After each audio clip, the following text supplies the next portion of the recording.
Oh boy. Another day of judgment, mayhaps. What's up, gamers? How are we doing this fine day? Let me prep my shit real quick.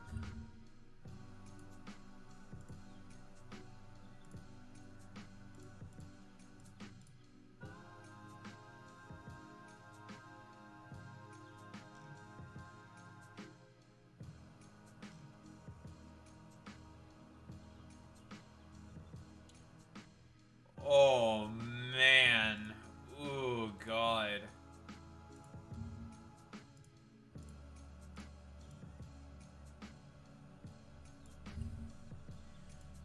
Ooh, that futures market is looking rough. It's not looking good. Oh, God, bro. Yeesh. Yeesh, yeesh, yeesh, yeesh.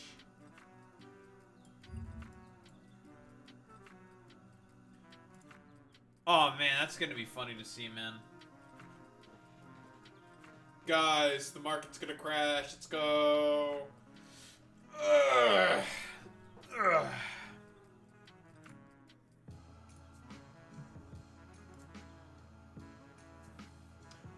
A little late. I did a Bellatra run. Okay, and I finally got the Joker for having 30 plus diamonds in a deck. Hooray! It gives you money. It was a good run though. Might continue it. Probably will continue it. Because all I'm doing is I'm looking to just like be a completionist in that game, and I'm just like I'm just gonna complete stuff. I just want to complete things. That's pretty much my plan for the time being in that game. It's a good game. Bellatra is very good. Almost won Game of the Year. Almost Game of the Year Bellatra. But Astrobot got it. But that's okay. I'm okay with Astrobot winning it, though. Astrobot does look like a very fun game, even though it's like one of those, hey, Sony IP celebration games. It's like, I mean, it's still a good game. But hey. It's just how the chips fall sometimes, you know? Yeesh, what a yeesh.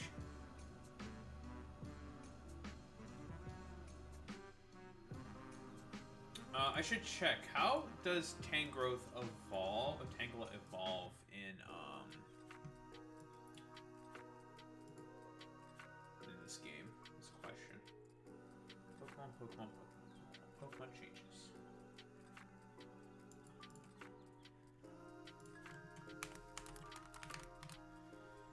I didn't get regen because cringe. Okay, it's probably normal, but Ancient Power is at level 50. What about Piloswine?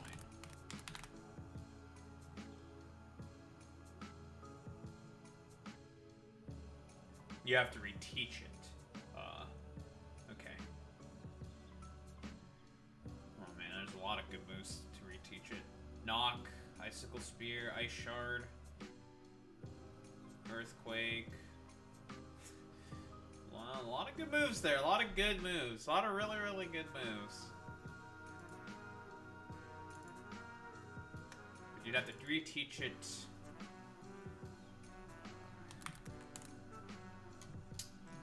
because you're being so busy. Huh?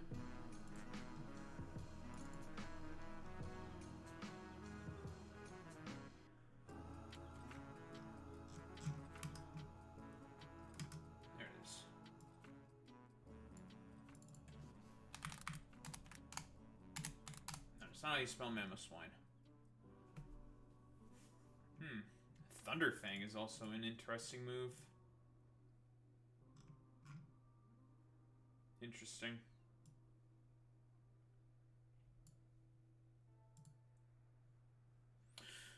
Well, anywho, that's for later me to take care of. For now, we need to do you. No regen, huh?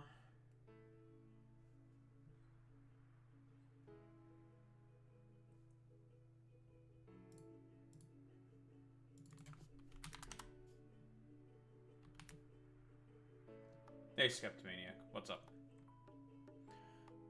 How are you doing this fine evening? Nope. Not really a movie watcher. From what I understand, it was bad? Was it bad? I'm just gonna assume. I'm operating under the assumption that any live-action movie is just bad. That's kind of like the position I'm at, I'll be honest. Like, oh, Minecraft movie? Probably shit.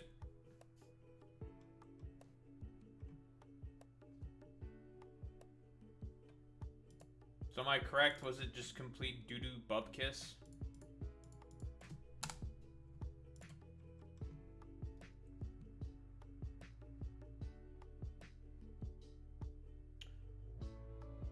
I think it's Pain Split. 6 out of 10 movie, 10 out of 10 theater experience. Fair enough.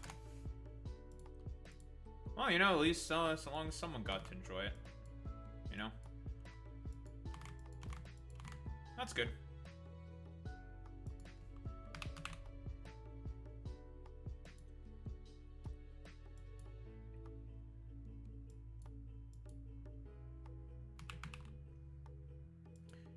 Take what you can get. Especially in these times where the market is definitely going to crash tomorrow. I looked at the futures market and it's straight down. Straight down. Hoo-hoo-y. Because what? The assumed retaliations are going to come in from like everybody? Hoo boy. Hoo boy. Take a closer look at it. But it's gonna be funny. You know, America reaping and sowing and shit. Yeah, you know how it is, right?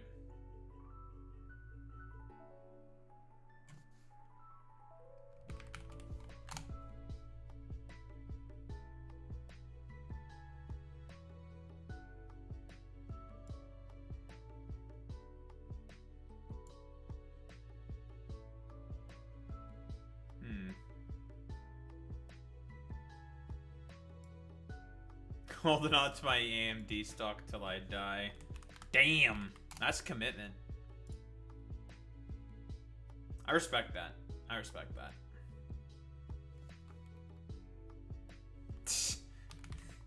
I don't want to look at it though. I'm gonna tell you right now, it's probably not looking great. Mien Fu, when do you evolve? When does Mien Fu evolve? Probably 40s, right?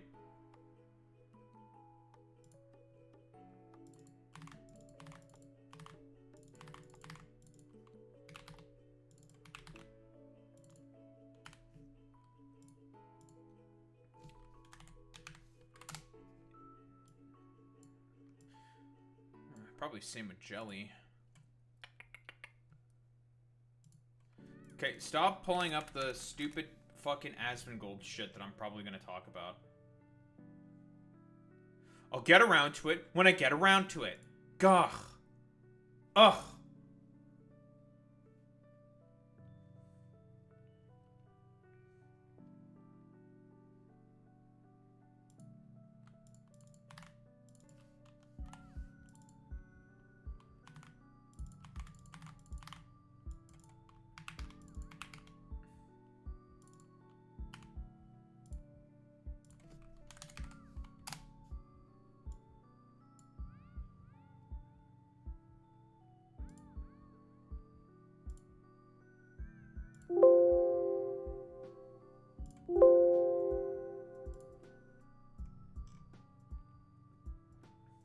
You're off the list, but before I go, I heard about the Vanguard leftist chat thing. Vanguard leftist chat thing. Was that when, like, are you talking about, like, the end of the stream when, like, some Jucheist came into the chat, basically, and just, like, I don't know, some, like, Juche spiel or some shit? Is that what you're referring to? That's the only thing I can think of. Just want to readjust that. That's better.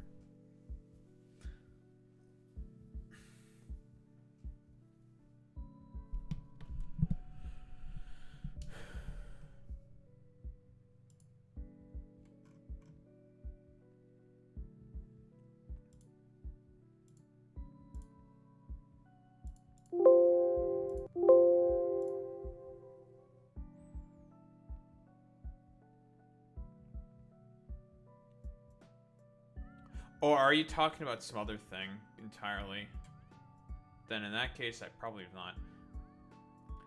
No, there's a leftist YouTuber called Harper O'Connor. Oh, okay. Who the hell's Harper O'Connor? Are they a vanguardist? I mean, that dude is... I mean, I've talked about vanguardism before. It's literally like the same logic that Plato uses in order to justify philosopher kings. The vanguards are the more intelligent out of the proletariat, who are meant to lead the proletariat in the revolution. That's the idea behind the Vanguard Party. Same shit with what Plato would think about philosopher kings.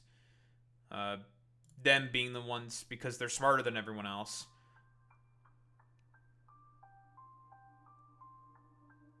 Them being basically smarter than everyone else to organize a society. He worked with some people to make basically a form for leftist organizing. Oh, that's nice.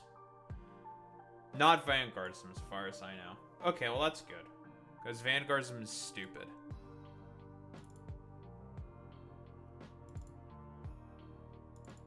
Vanguardism is very dumb. I don't like it.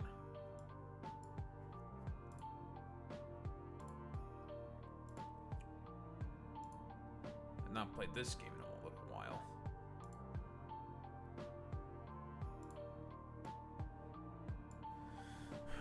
There's the war crime man himself, Chorus. What's it doing? We're about to... What's our next fight? Anyways, I didn't join it yet because I didn't know if it was legit and I haven't really heard anyone else talk about it. Ah, okay. That's fair. Well, yeah, you got me. I haven't heard of it. Winona is next. Level 63? Okay.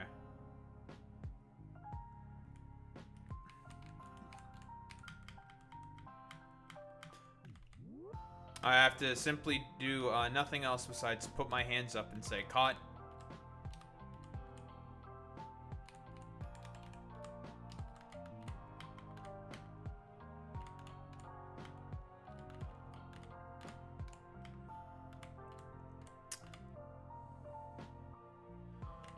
See you later, Skeptomaniac. You have a good time working out there, bud. I will be chilling here like a villain. Alright, so what? What did we do last time? We beat Benga. And we're on our way to Opelucid, where we're going to be dealing with the terrorists. AKA Team Plasma, who are terrorists. That is what I think we are currently up to. And I believe we are also about to get our hands on the Razor Fang, right? So we can get our hands on Gliscor relatively soon, I think. I'm just gonna blitz through all these guys first. That's a level 53 Mienfu. That's gonna die instantly.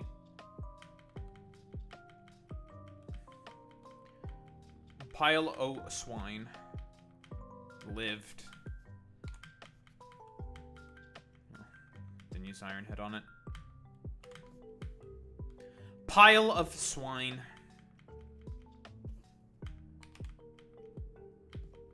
Alright, man. Alright.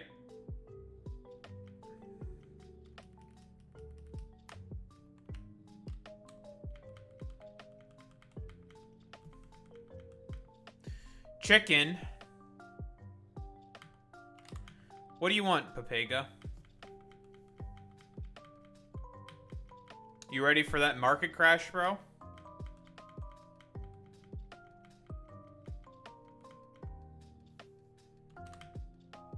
You ready for everything to shit the bed, puto?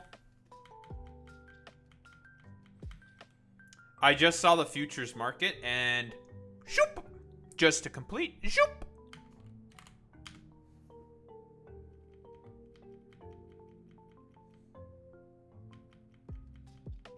Typical Boy Meets Mini, making sure that cringe happens. Very normal, very expected.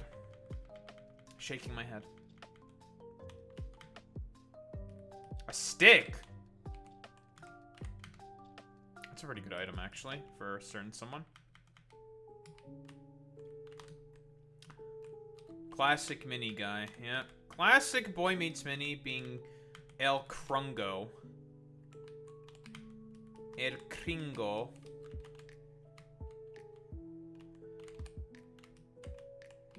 That is true. Ford is also being cringe as well, by being the Fordnet.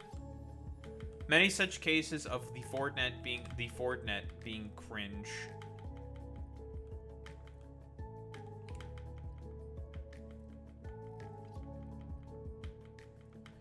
Mr. Meme. He's dead, sir.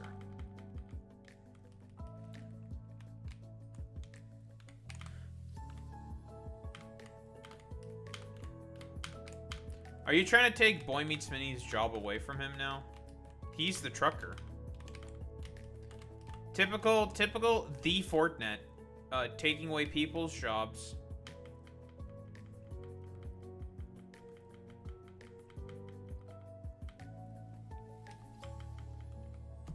Ford actually trucks.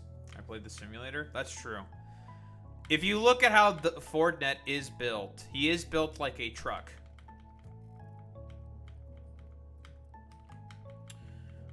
Did I not teach this thing Psychic? You should have Psychic. Well, Monkey, you are dead now. Goodbye, Monkey.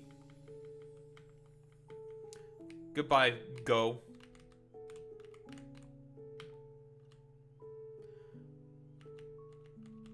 Yeah, you showed me. You built a roof? Epic. Imagine building a roof.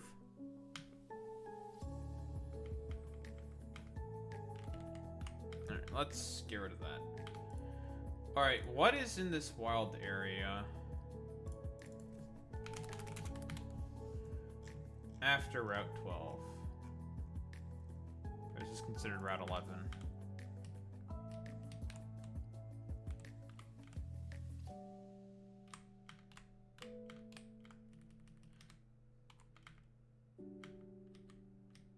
Alright, that guy's doing a thing. Wait, what the hell is here? A duck lit. Where the fuck am I actually?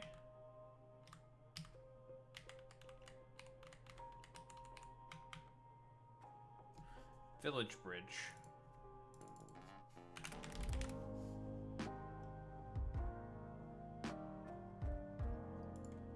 Anything interesting in this bridge? Besides PewDiePie saying the N-word. I don't think so, no. Alright, no N-words here. There will be no N-words on this bridge.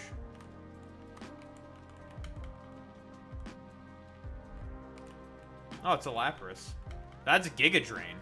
Okay.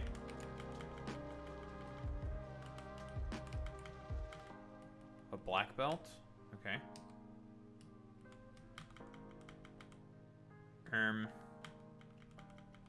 Electrolyzer.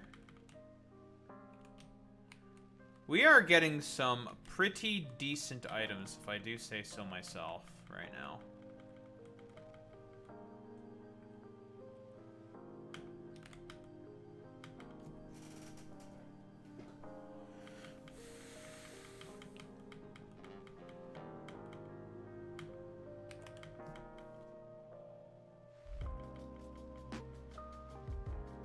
That's a fairy type.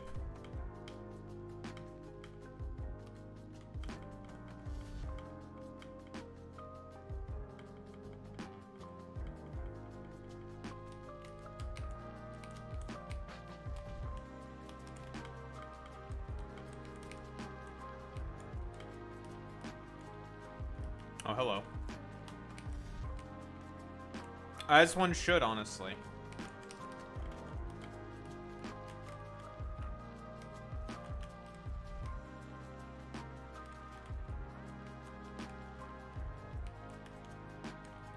Why is this house empty?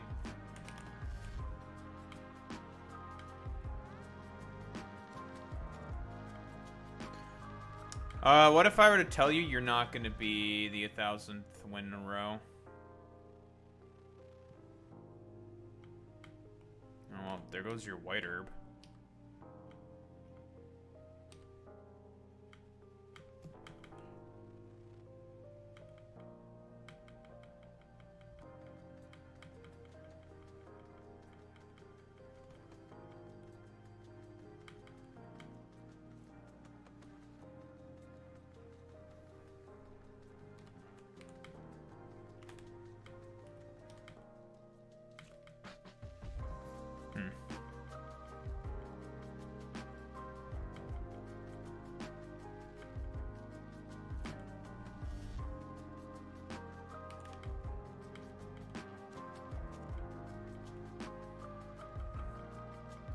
Well, I'm just kind of crushing this guy right now.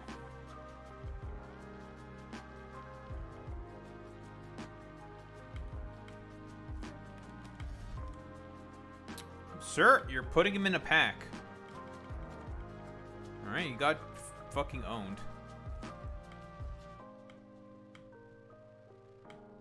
You'll just break my streak.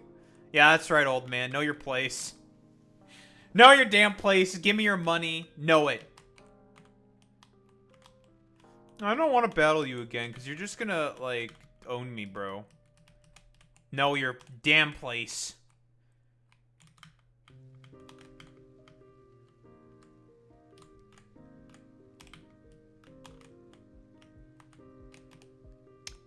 Alright, I am on Route 11. Wait, hold on. Bro just wants to battle? Okay.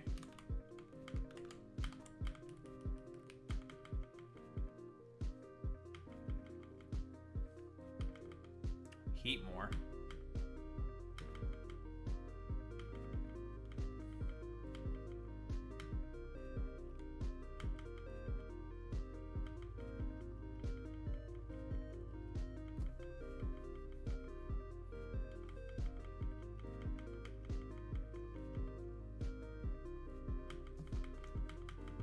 Well, get owned, I guess.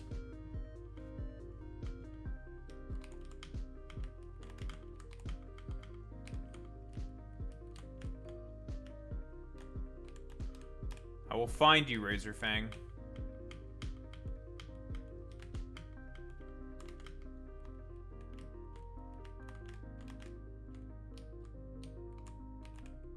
Although, wait, technically I'm still on the village bridge, so it makes sense why there's probably nothing out here. Nah, whatever. Find everything else. Keep ransacking. Ransack the place. Get all the damn loot. Get the loot. Destroy every Pokemon trainer that gets in my way.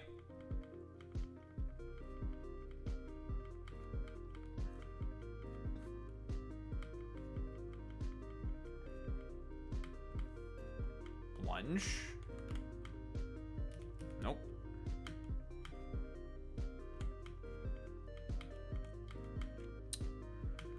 Pincer.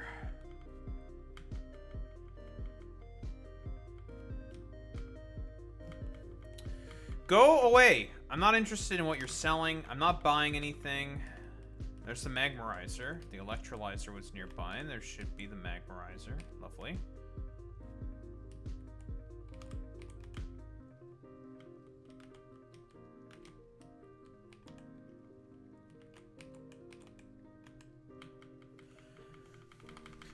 Basketball players.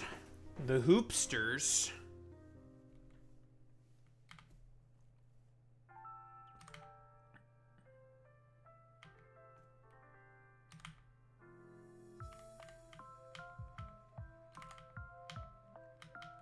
Pepe, why are you gay? Shut your goofy ass up, Ford.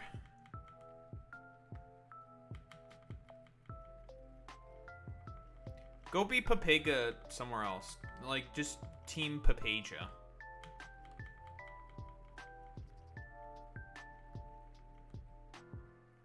Puto.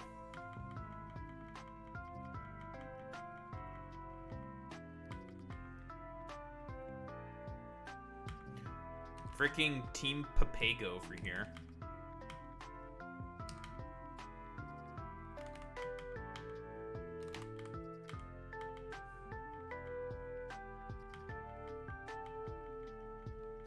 Well, it seems the bot is back, though. Because the bot died yesterday.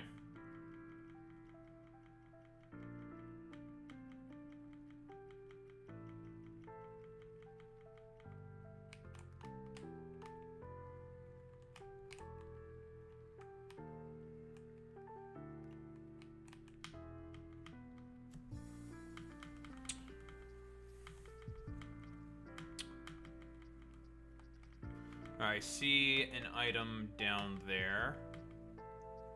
Perhaps that is what I am looking for.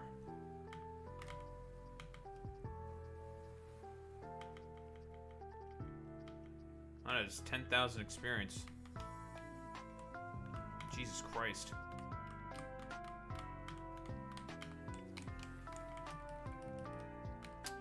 I need to get down there and look at those items. Oh, don't tell me I need waterfall. Do I need waterfall to get down there? Cringe if that is the case.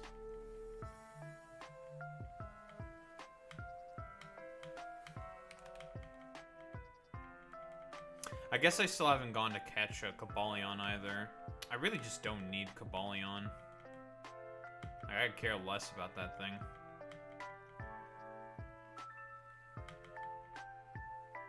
Critical hit. That's kind of cringe.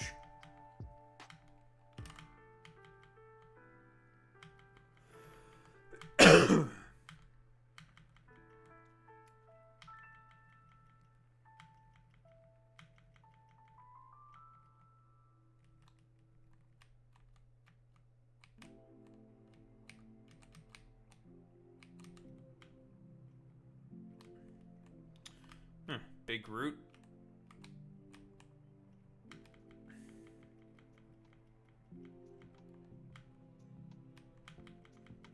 Did she say she wants to meet at the Ferris wheel?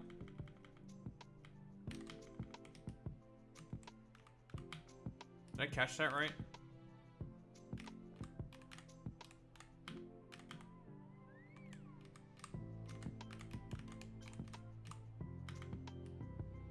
Alright, time to meet a complete stranger at the Ferris wheel. Finish this damn side quest.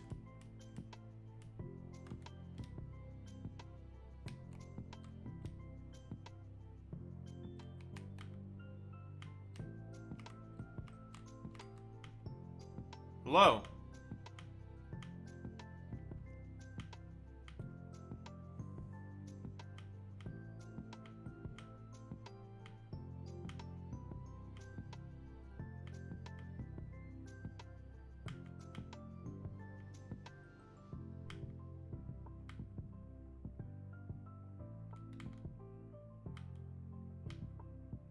Ma.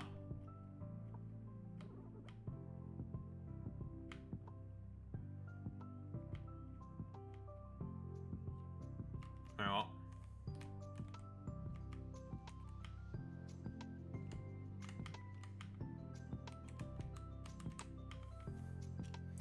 That wasn't sus at all. Not sussy at all. Alright, I'm leaving. But yeah, bot's back. Listen, dude. Listen, dude. Listen, I'm not gonna say anything, okay? If I said something, it'd be weird. So I'm not saying anything.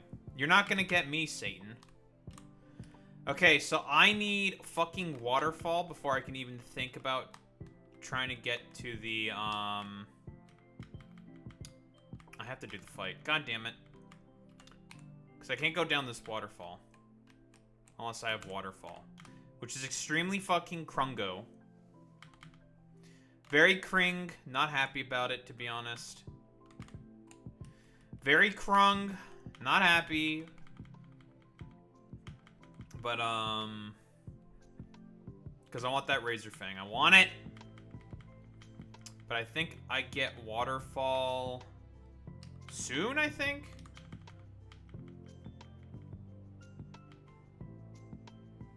Ow. Bro? Fucking critting me, bro? Really tough? Really tough.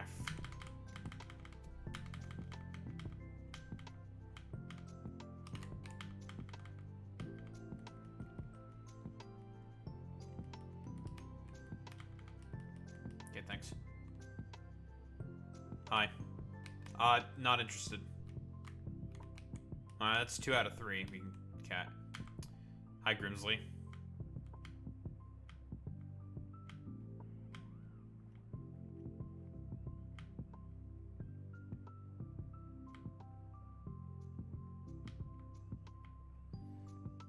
Yes, I know you love gambling.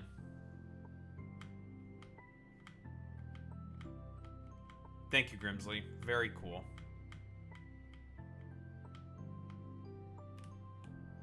Yes, Grimsley, he loves gambling. Hi, Iris.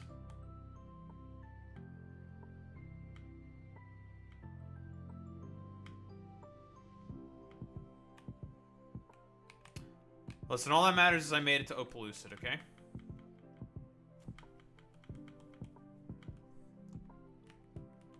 No, he's still part of the Elite Four. His whole shtick is he likes to gamble. He just likes gambling. That's just his thing. He likes to gamble.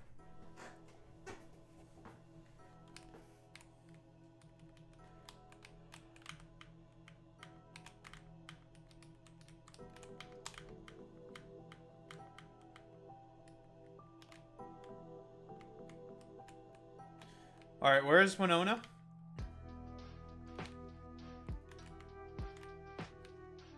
She's around here somewhere.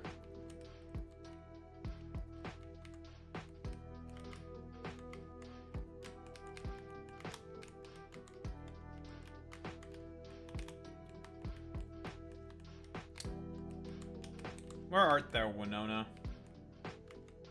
Oh, here we have to come back later, I'm pretty sure. This is the gym. I don't want to go in the gym yet.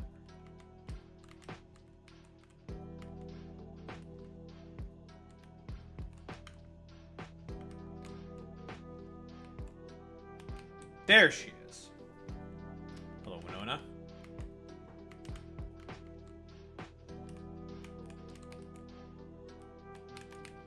Found her.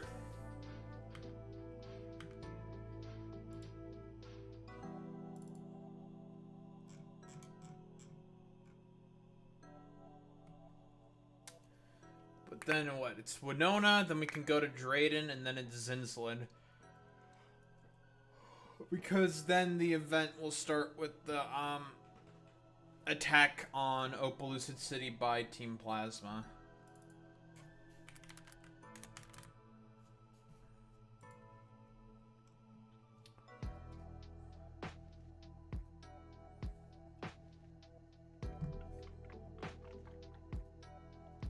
Permanent raid is established before the fight, like Crash Awakes Gym and Renegade Platinum.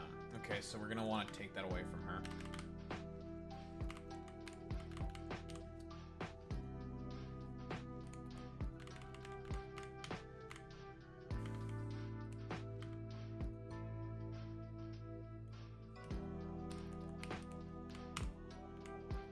And we will do that with sand.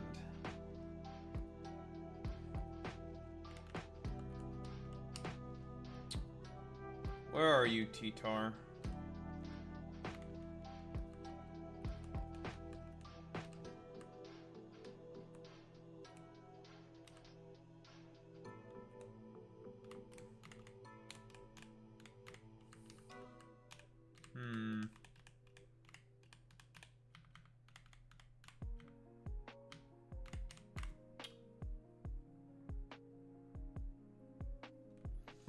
I think I want to lead with Metacham and T-Tar, because I want to fake out, break the multi-scale on the, I want to fake out, break multi-scale on Dragonite, and take out the Mantine with a Stone Edge.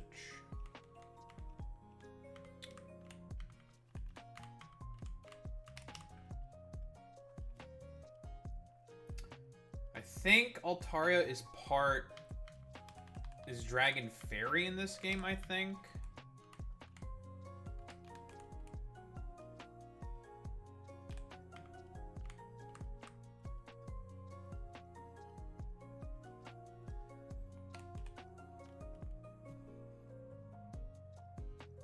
She does have another way to establish the rain even after taking it away, so I'm gonna probably also take the hippo in the back to switch out with the T-Tar.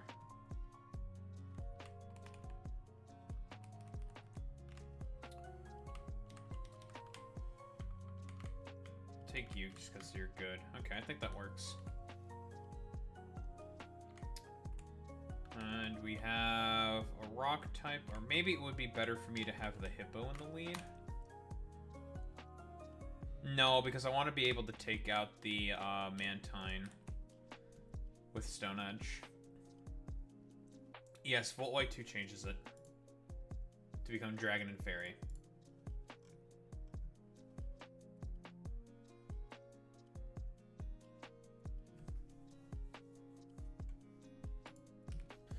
Just like its Mega Evolution.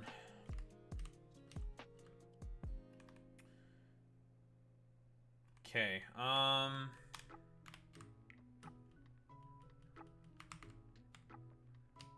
wish I had, like, Ice Beam, but I think this team will work.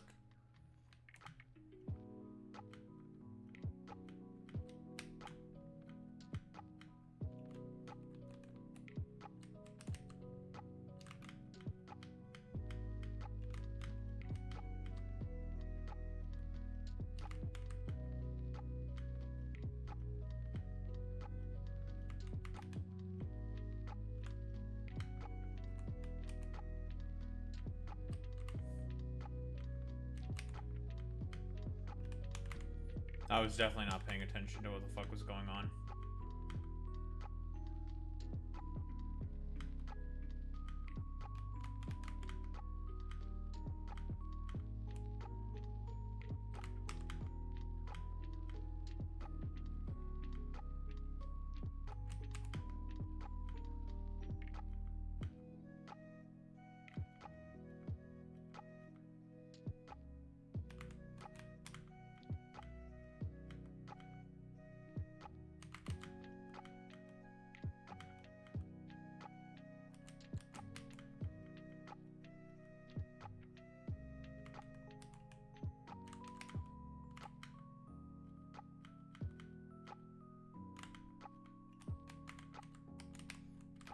Okay. That was fun, I suppose. Fun.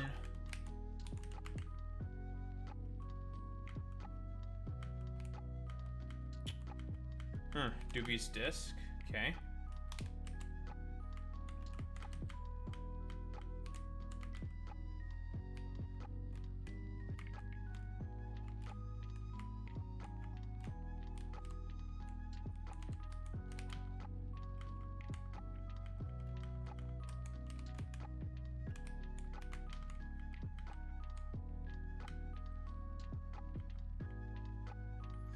Yeah, it's we're gonna get to that.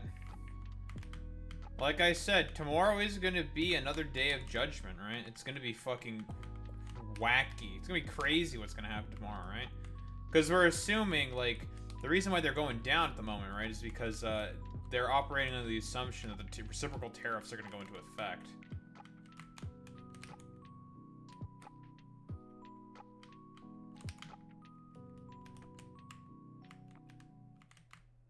So he's got 5 Temple. I don't have a Temple.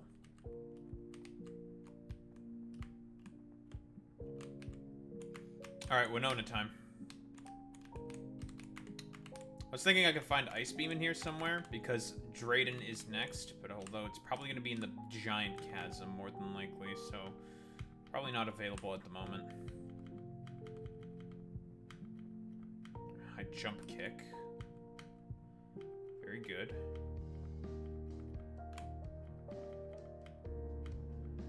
I do not want Cosmic Power. I do want Shift Gear on this thing.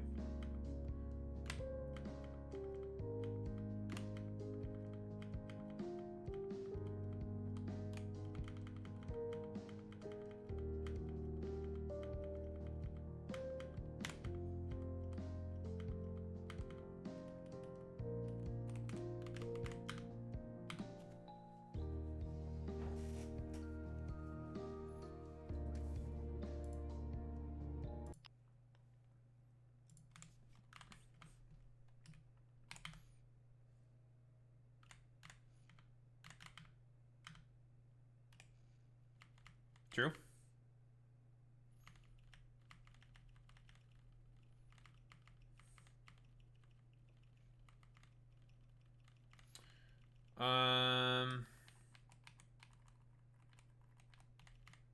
There they are.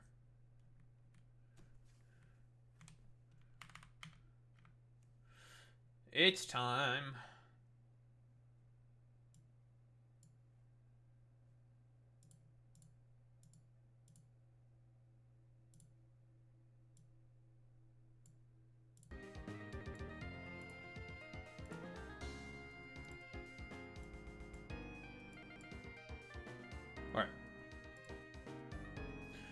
Alright, chat, say hi, YouTube. YouTube! Winona Ryder. She's back. From her treehouse city. Although in, like, some ROM hacks, they're not treehouses for some reason. You know. The team. So, like Juan, she just decides to randomly turn on the sprinkler system in someone's house. But luckily, well, it's not in a hospital this time, so I guess it's not as bad.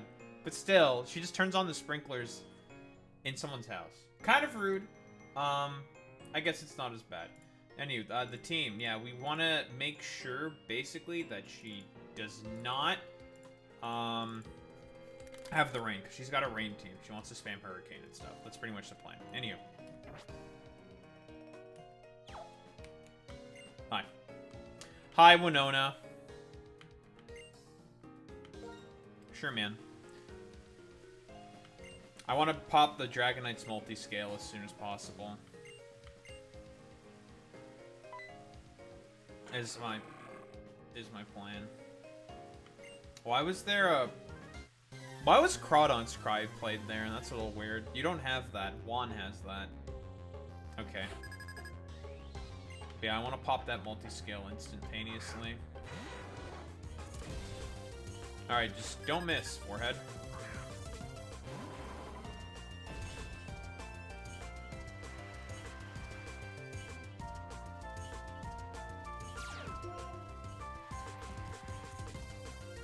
So the sand goes up, because the permanent effect goes first at all times, and then the, actual ability then goes. That's how it's stipulated, basically.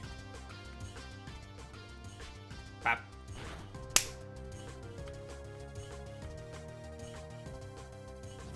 Mantine is still faster, but I have the Spadef boost, so I should live pretty comfortably.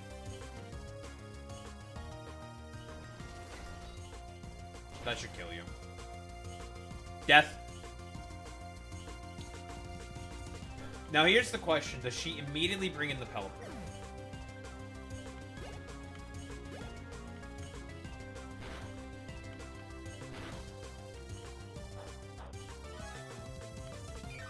Does the Pelipper immediately come in?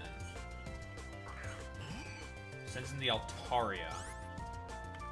That means she wants to click, she wants to take out the Metacham. Okay, I don't think I outspeed the Dragonite.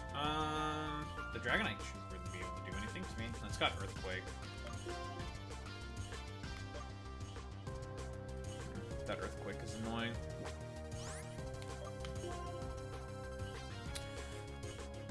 Her coming in with this is actually very, very annoying. Because I was not anticipating that she would come in with this thing. I think I'm just gonna try to take out the Dragonite with an Ice Punch. I only brought the Metagross for the Altaria. This should KO. Because the multi-scale's broken. I don't think the crit mattered.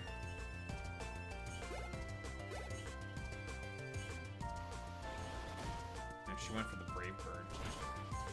Is that KO? Yes. That's fine, I guess.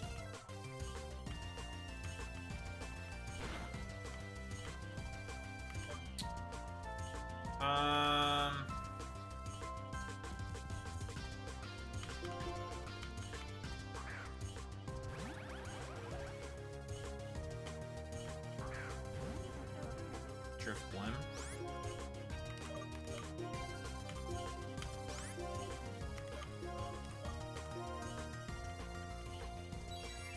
That's fine. My real target is that. That should KO. Don't want to see any earthquakes coming from you.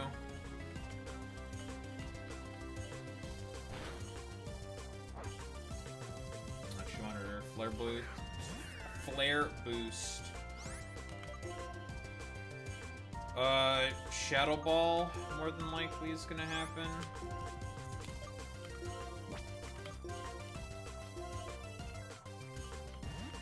So just do this.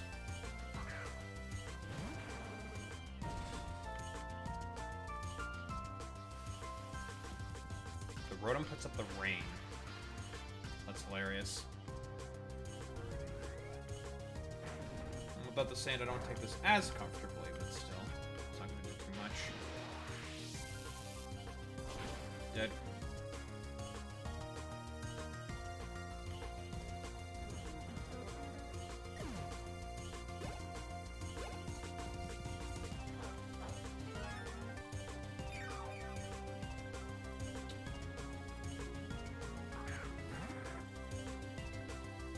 Pelipper.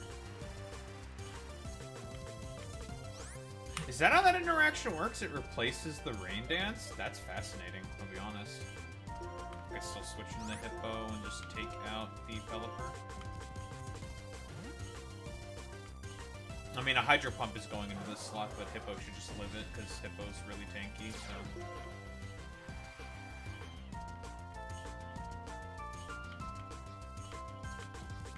Or I just bob and weave.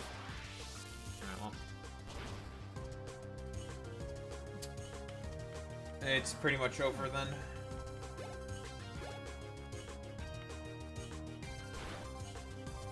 It's Jover.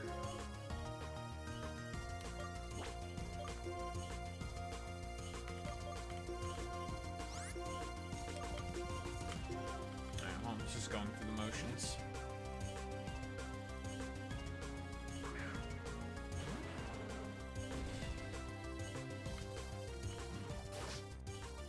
Sure, man.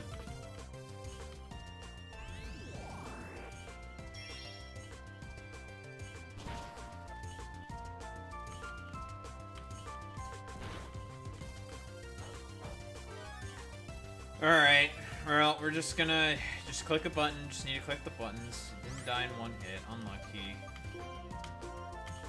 Yeah, that's a game for Winona. Alright, dead. Easy clap.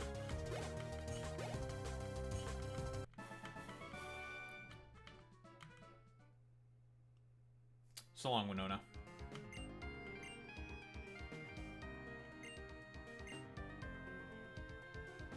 Shopping mall? I'm intrigued. Well, anywho. Guess that's it for that fight. In any case, YouTube! Remember to catch these live, as always. Twitch.tv/DaHarumba. You know where it is. Remember to like, comment, subscribe, do all that good YouTube algo shit. You know how it is. Peace out, YouTube. Nice. Nice and easy. Yeah, not very hard of a fight. I mean, we are more or less at the point in the game where it's just like we're pretty much set up, good to go, can do pretty much anything. I'm going to check out what is at the shopping mall. Shopping mall, you say? I'm intrigued. Something useful for Drayden, perhaps?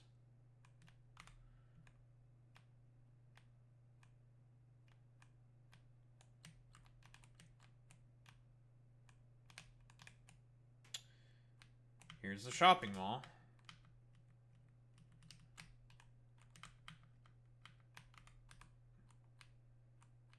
Oh, I forgot. It's kind of oriented, kind of funny. Bunch of incense.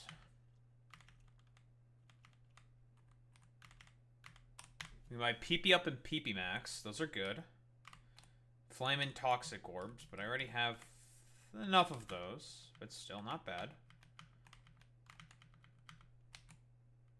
Oh, hello. Okay. Hey, man. What's up? Just gonna... Ow. Alright, you die. It's cool, man. Cat.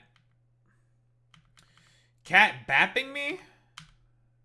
Get your goofy ass out of here. I'm gonna die because of that, but that's okay. Disrespect. Bro's got a Lettian? Get out of here.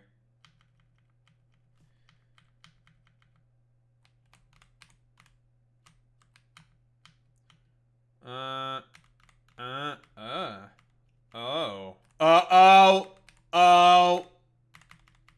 Oh. Alright, well. If I can just buy it and don't have to look for it.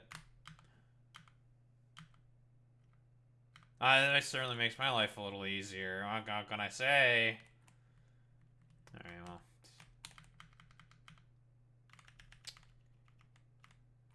Oh, man, there's a... Violate's a pretty decent little item, but not really what we need. Link cables, every other evolution item. Okay, cool. What's here? Oh, hi. Man. A washing machine, huh? Man, it's so far been pretty worthwhile coming here, huh? I was like, there's probably nothing crazy here. Rock climb is a rock move in this game. Okay, that's actually pretty good. Okay, we'll come back for you a little later. Not right now. Technical machines. And we get nothing but dog shit. Okay, well, you're useless. Alright, so, alright, man! That's a Drayano special. I'll be honest.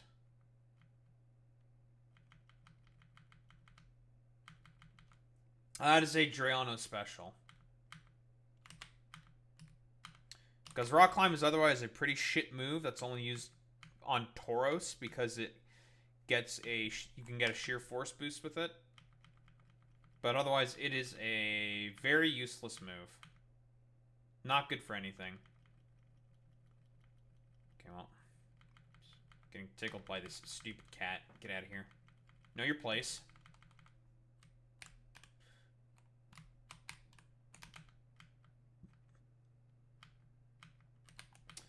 Well, I mean, here's the thing. Like, yeah, sure, this is technically speaking a must visit. Too bad the TMs that are sold here are fucking dog water.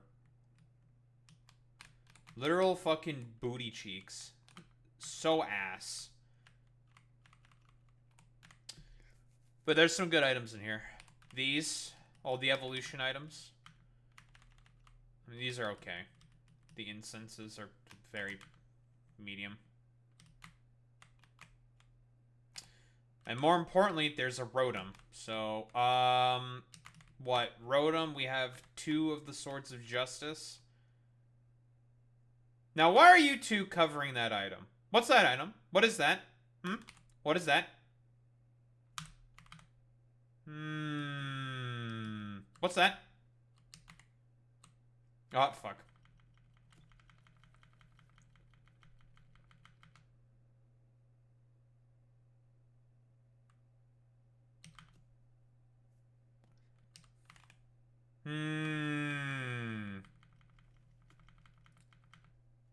Ow. Why would you use crunch on a... Okay, whatever. Fuck you. Know your place. Know your place. Unless I miss.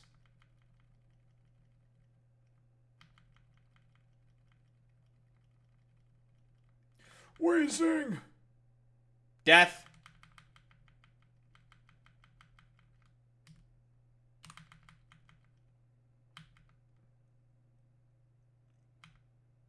That's unfortunate.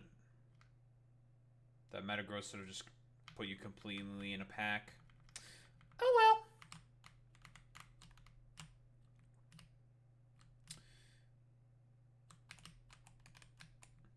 I want that item. What is that item? I also want the rotom. I also want that rotom. I want it. I want a washing machine. Give me the washing machine. I want it. Give me the washing machine. This is also good. This is a good pickup. We have gotten some very nice goodies, I have to say. And more importantly,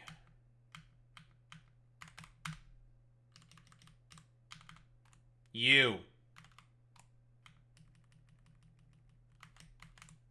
It won't have the correct ability, but nothing a little movie magic can't fix.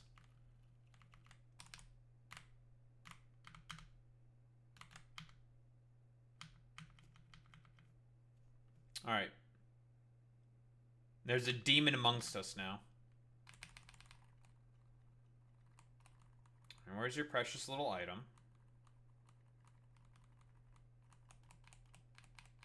I have like 2 of these. I got these like super early in the game. I should have them.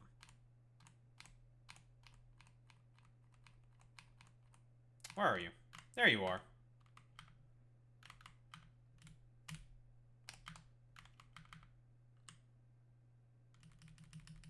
Oh, you won't have Hypercutter for very long. Sir, we've created a demon. The demon has returned. Its name is Gliscor.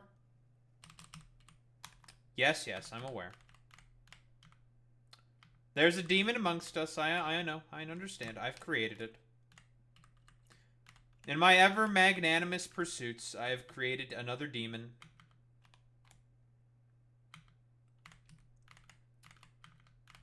Yes, yes, I'm aware. In my ever-hungering pursuit for power, I have created another Gliscor. Yes, yes, I'm aware. I'm aware, I'm aware. I know, I know.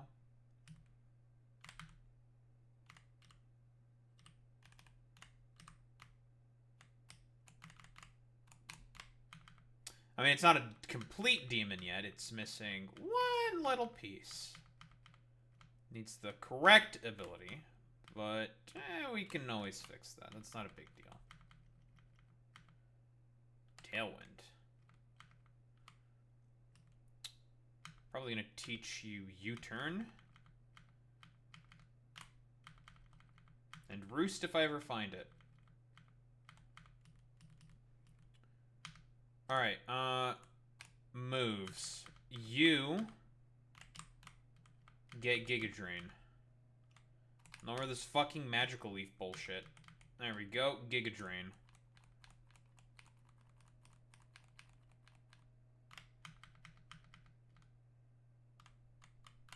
You are getting U-turn.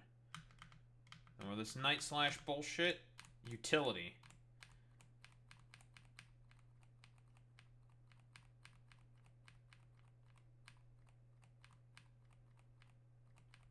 Alright, the other stuff we want is missing for now. Do I have another thing of black sludge that I can give to Venusaur? I want to say yes, but I don't know. Or did I ever give my black sludge to anybody?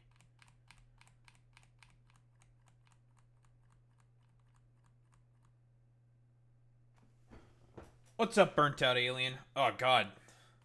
The color of your name just, like, seared itself into my eyeballs there for a second. Fucking dumbass screen just fucking with my eyes. Where did I put the black oh! Crobat's holding it. That's fine.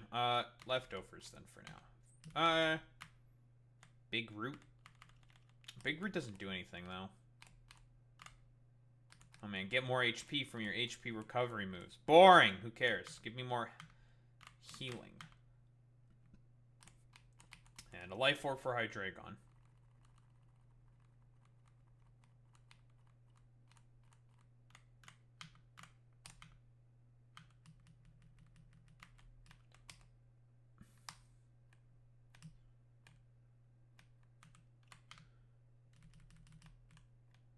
Hi.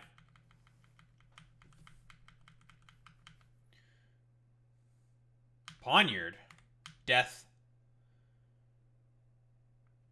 Also, as soon as I beat Drayden, I get access to Draco Meteor. No more of this fucking pussy-ass Dragon Pulse and shit. We're gonna be able to get the real gas. And, that's when our superior... Once we beat Drayden, it's gonna be a complete monster. A demon. Hi.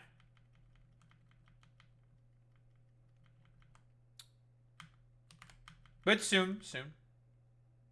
Soon I will create some complete and utter demons. We simply just must wait. That's a dark type.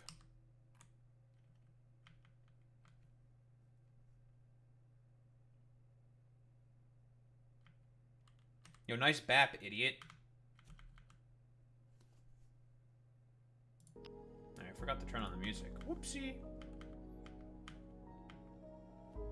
Haunch Crow? What the? I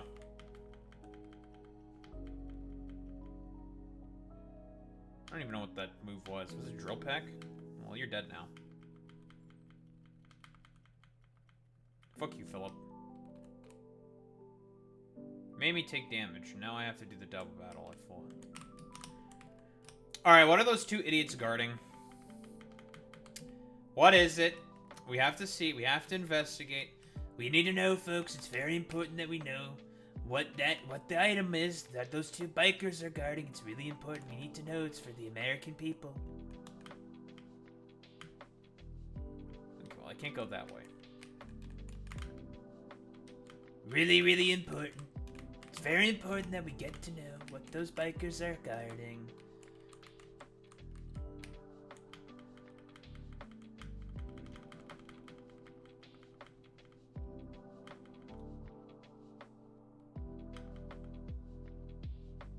Intimidate, eh?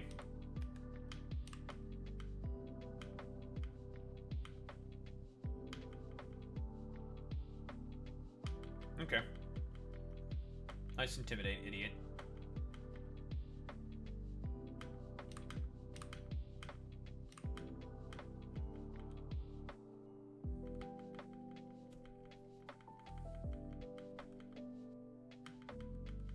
Ha! Get frozen, idiot.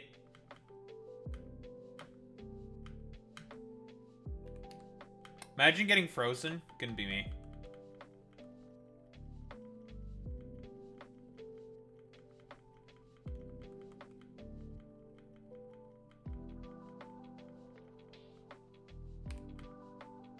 Sludge Wave. It's pretty good. Yep, this is true. We do not freeze. Also, what's in the wild in this area?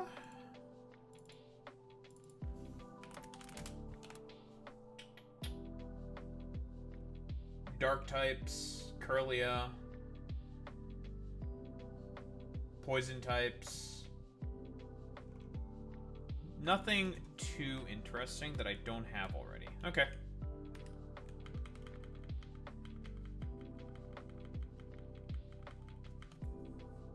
What if I don't want to give you my Pokemon? What if you just get put into a pack instead?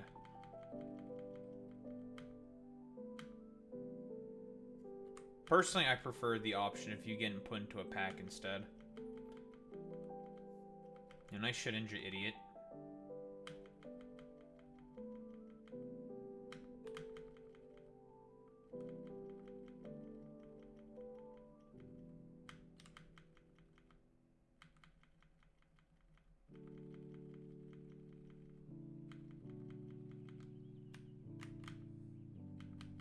A Nuggy. Oh, there's more stuff.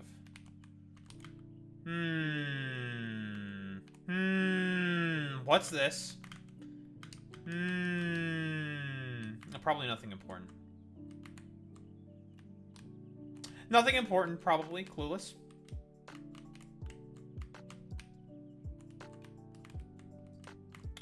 What's this item? Alright, well, we've effectively ransacked this whole area. And put the bikers in their place. As you should. As one should. As one should.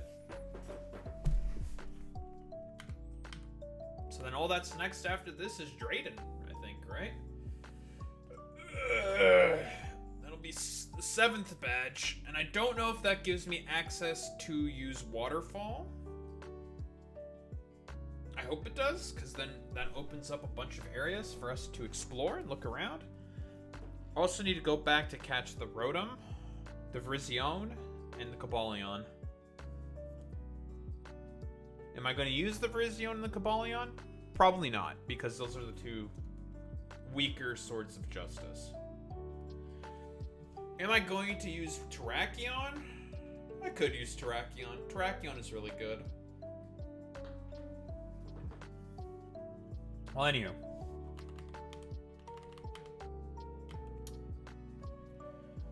We've been at 6 badges for a while. But it is crazy how long you go without getting like a badge in the like later portions of the game, because we're pretty much late game now, right? Like the time between 6th to 7th badge in this game is pretty wild, because the sort of normal path that you're supposed to take gets blocked. So it's just like, well, now we have to go all the way around. Well, fucking shit, dude. Well, where the fuck? I guess. Because in terms of the stuff in the wild, there's nothing really left that's all that interesting. We're probably sticking with all the shitters that we got for now. Well, we're eventually gonna grab a Piloswine and probably a Sneasel. More than likely. More than likely, that's going to happen. But we are not at Giant Chasm yet, and that's not going to be for a little while. Anyway. Perhaps it is time to do some yapping about some... Nothing too crazy. Not too much shit. There is not as much to yap about. Thank God. You know, that'll let me fucking catch up a bit more on my fucking... Whatever the fuck. Okay, it's just... Okay, we want to do just yapping.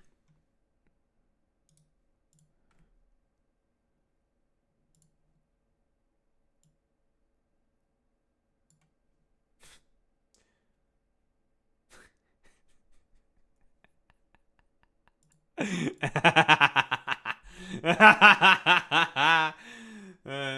at this.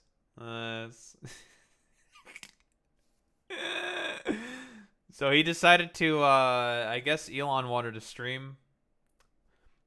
What the fuck is he streaming on? Is he streaming on a plane? Dogimus Maximus. Elon, give me a Tesla for infinite luck. I want a child from Asmongold and Elon. Jesus Christ. Israel killed JFK. You have no real friends and will die alone. From Elon is a pedophile. Pedophile.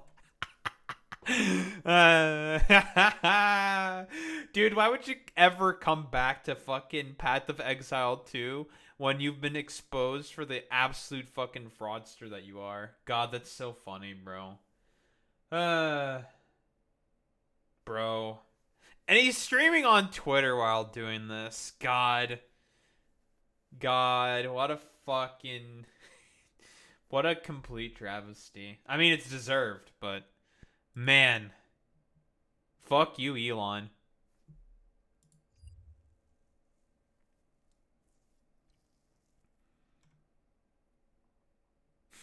Black Monday. I can only assume what that could possibly mean. I love history. I love it when it repeats itself. It doesn't often do that. It typically rhymes, but hey, you know. What was the day that... Was it a Tuesday when fucking when it first crashed in 1929 when the stock market crashed? Was it a Tuesday?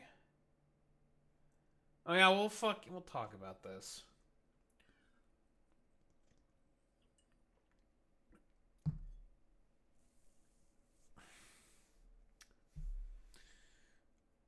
Oh, God.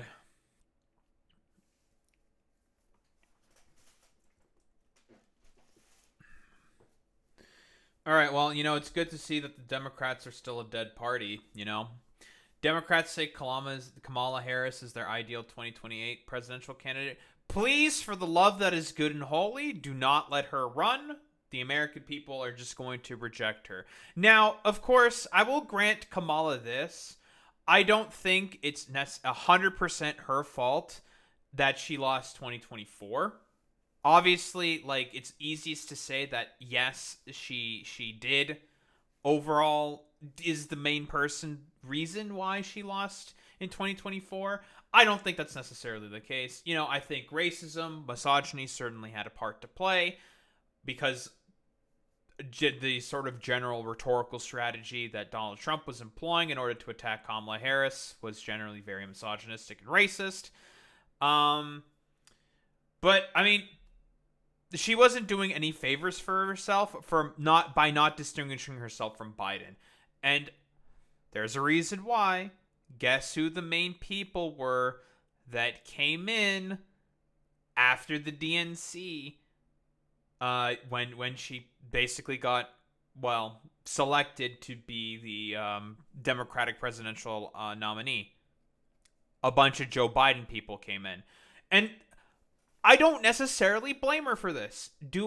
She's been pretty much put on the fucking back burner the entirety of the Biden presidency, not really able to effectively do much of anything, probably not even prepare or build up some form of campaign staffing or apparatus. So who did she mostly have to take in? Joe Biden's. Honestly, the main person that you should be blaming is Joe Biden for being such an egotistical fucking sociopath, and thinking like, because this is what really happened.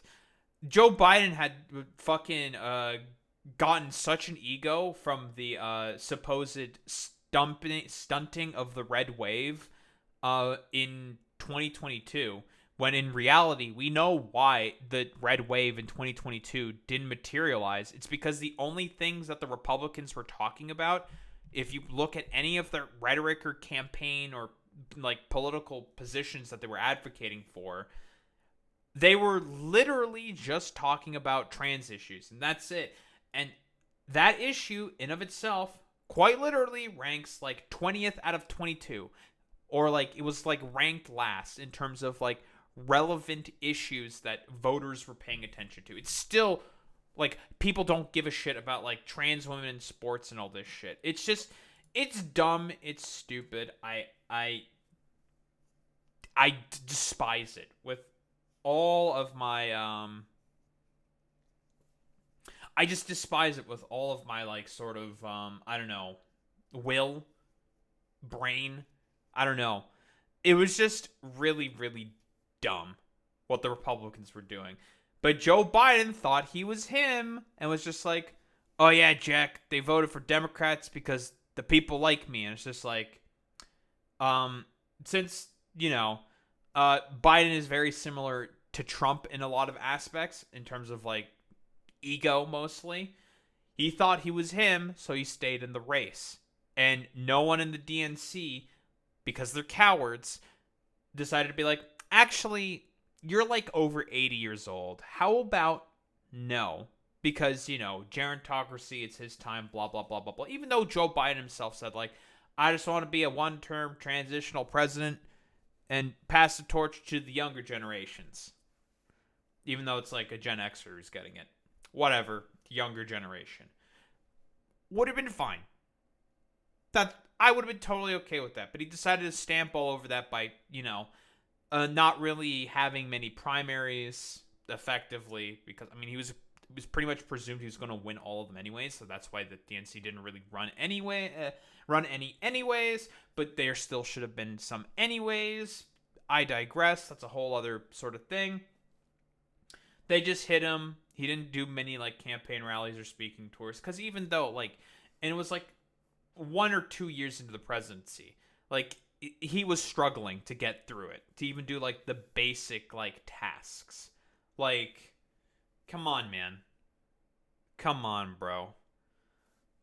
and then, he just shoves Kamala Harris in because, he got spiteful with the DNC and the rest of the Democratic establishment for Pelosi being the most effective sort of auteur or rhetorician or what have you. I'm not sure exactly. The person who was pushing for the most for Joe Biden to step down because Pelosi recognizes, because I think Pelosi actually wants to win. She recognizes, like, yeah, he's not capable of doing the job. He's going to lose. And she was correct. She was correct in that assessment. It's just that it came too late, right?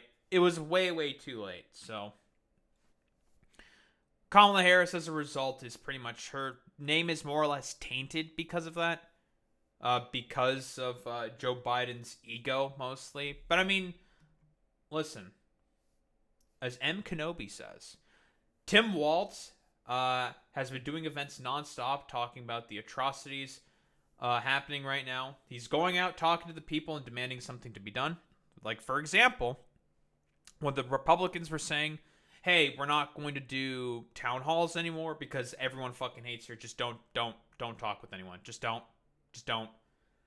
Tim Walz, and this was very smart of him politically to say, it's like, well, you know what? If the Republicans aren't going to do it, I'll do it. I volunteer. I will go talk with all these voters.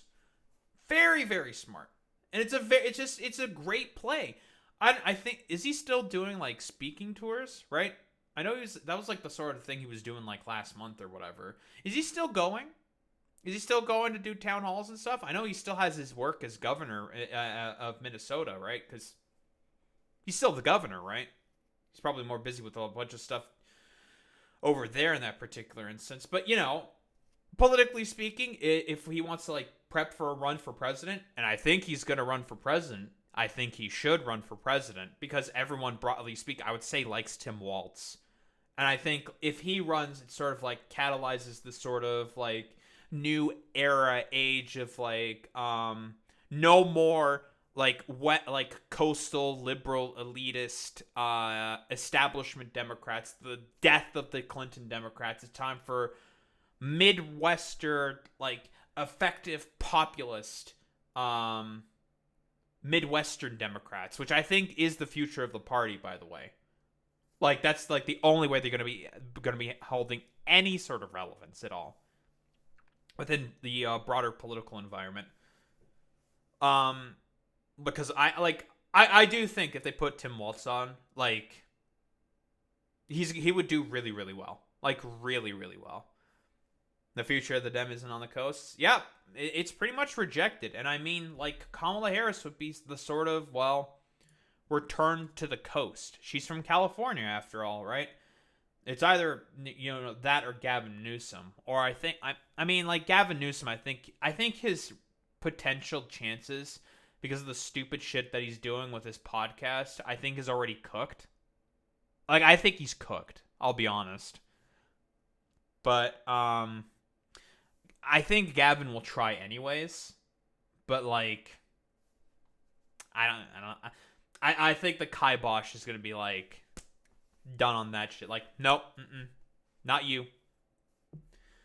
Hell, even Bernie and AOC have only just started going out and having rallies. Tim's been doing it for a while now. He has been growing a following and already had a good approval rating for the last election. Kamala isn't doing anything. Dems are just shooting themselves in the foot for no reason.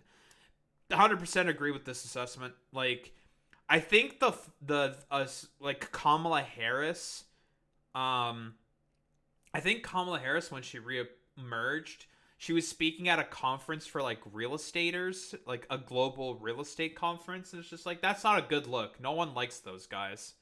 Like, yeah, ew. Like, no, go away. Like, that's not going to do well. But yeah, like,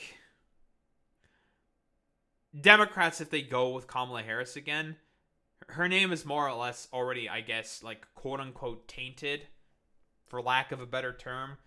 Like, it's not going to go over well with the American people. Tim Walz, I think, is probably the ideal candidate. Obviously, like, Bernie would be better. He's too old. I don't think it's a good idea. He's just too old. Let Bernie retire, kind of a thing. In reality, yeah, insert meme here about, like, here's actually how Bernie can still win. But, I mean, like I said before, if the Democrats want to be able to survive as a party and not go further into a collapse, they should go ahead with a more Midwestern centric sort of strategy and populist messaging and style. This coastal Clinton elitism fucking shit ain't gonna cut it.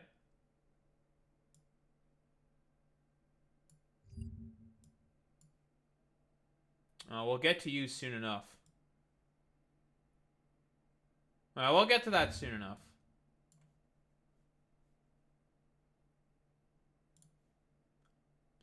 We'll get to you soon enough. I just need to do some... I just want to see, like, what's the vibe here with this Black Monday shit? What do we got here?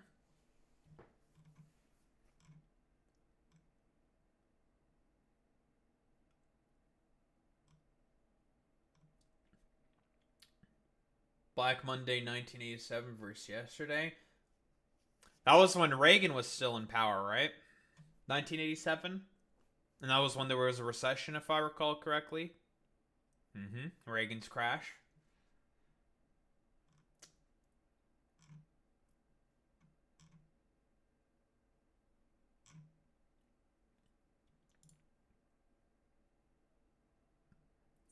Yeah. Yeah, hope you don't have a 401k, because that shit's fucking cooked. Thanks, Reagan.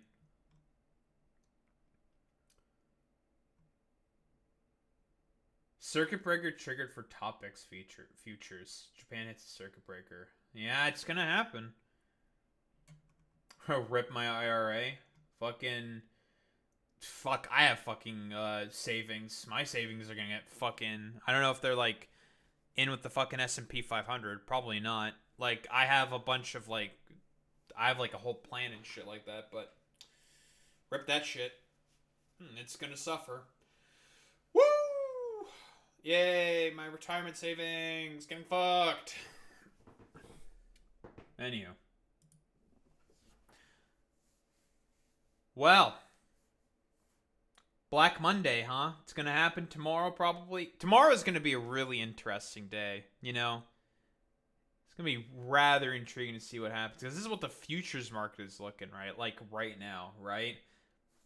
Huge dip. And this was just after the markets closed. I mean, it's been steadily been going down and down and down. Because what? The assumption is, like, yeah, the retaliations are going to happen, right? The tariff retaliations. Everyone talking with each other, making deals. Essentially, like, coming together, like 150 different countries coming together against the U.S. to be like, no, stop doing stupid shit. That's what Curtis Yarvin wanted. You're probably correct, Boy Meets Mini. I don't think it's an accurate thing to say. Curtis Yarvin, for those who don't know, he's like a weirdo techno-feudalist. Like, he's just a psychopath.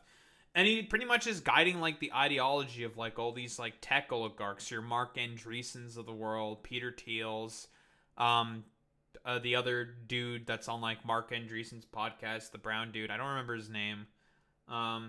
It's all, like, Curtis Yarvin thought. And he's just, like, he's a fucking monarchist, basically, right? Like, he wants a monarchy. He wants the market to crash because, like I said before, why does Curtis Yarvin want the market to crash? Well, pretty obvious, isn't it? Because if the market crashes and the economy becomes heavily simplified, the oligarchs are going to be the ones who benefit the most because all these smaller businesses, all these other smaller companies go bankrupt. They're forced to have to go on sale. All the fucking private equity guys can come in, grab all that stuff, strip it for parts, and then sell off the rest. And then this is how you fucking abandon overall small town America. This has been constantly happening for the past 40 years. Looking at you, Benny Johnson, with like your stupid idiocy. You want to know how like small town America got destroyed? It wasn't only the outsourcing. Outsourcing was the main sort of driver of it, but now it's also because all these private equity freaks buy up all the local assets, buy up all the local businesses and everything, strip it for parts, sell off the rest, and turn a huge profit. That's what happens. Like in the Ben Jordan video, he talked about how there was like in 1996 there was 8,000 American companies that could be publicly traded. Now it's 4,000. You may be wondering, why is that the case? Private equity. Yeah, just like you're saying, Boy Meets Mini. This is a huge win for private equity. They get to just gobble all this shit up. 8,000 to 4,000. Curious. No, it'd be curious if it was to from 8,000 to 40,000. Okay. Yeah, you know, we've seen all the like the memes. This is being compared to Reagan's market crash, right here. And I have to say, it's eerily similar. Now, if I recall correctly, the reasoning why this happened, why Reagan's crash happened, this was when like was this over Iran-Contra, or was this over tax cuts he did? I don't 100% remember why did Reagan's crash happen. Why did the stock market crash in 1987?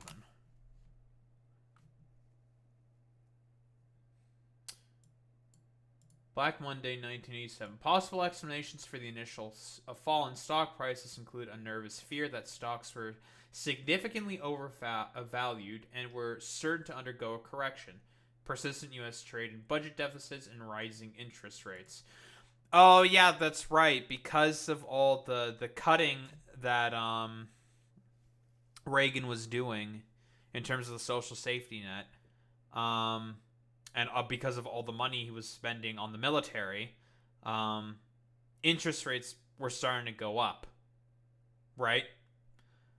And because of that, it made all the investors fearful, and then it caused a crash in the stock market. Nice meme. Black Monday was preceded by a bearish week in which the headline indexes gave up around 10% for the week. It is thought that the cause of the crash was program-driven trading models that followed a portfolio insurance strategy in tandem with investor panic. I'm curious, like, what made the investors panic? This time it's not as coincidental, it's deliberate. These tariffs were completely unnecessary and dumb. Well, yeah, exactly. Like, I do think that so far from the explanations I've read, a lot of it is coincidental, but again, like, we can also talk about some of Reagan's policies that may have led to the sort of the coincidence of Black Monday occurring, because we know that Reagan did do tax cuts and broader cuts to the social safety net. He did do those, but like in this case, it's completely deliberate. Yep, and broader deregulation. Reagan did do those things, and in this time, it's completely deliberate. We know this. We see this. We know of the tariffs. You know, fucking the reciprocal tariff meme, like reciprocal tariffs. You know, Trump with his big, beautiful image. We love the tariffs, folks. We love them. It's being caused by this shit. Right? What day is it? They're supposed to go into effect the 9th, if I recall correctly. That's when they're supposed to be in effect, but, like, dude, it's like... It doesn't matter. It's going to already respond. If anything, it's just going to make it worse, right? Like, it's going to make it crash even more if they do actually go into effect, because, like, it's going to, like, marinate for, like, 2 days, and then let's say he backs off, then, like, maybe the market, like, stabilizes and goes back up, like, as a correction. Or if he just does put him in, it just, like, completely fucking crashes. Bro thinks he's so smart with all those numbers. I unironically believe he fucking just plugged it into ChatGPT, right?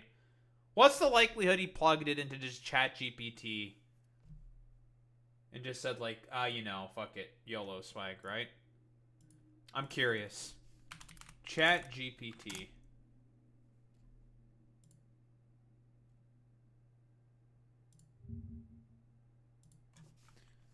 How would I'm typing this into Chat GPT right now. How would you calculate tariff rates? I wonder if he just did that.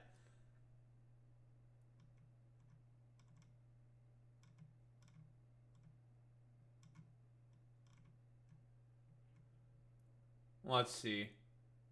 Example calculation. Customs value 1,000. Tariff rate 10. Ad valorem. Calculation. 1,000 times 10%. $100 tariff to pay. Okay, that seems very simple. I just want to know, like, what was the fucking tariff rate calculator? Because even ChatGPT is not giving the exact same.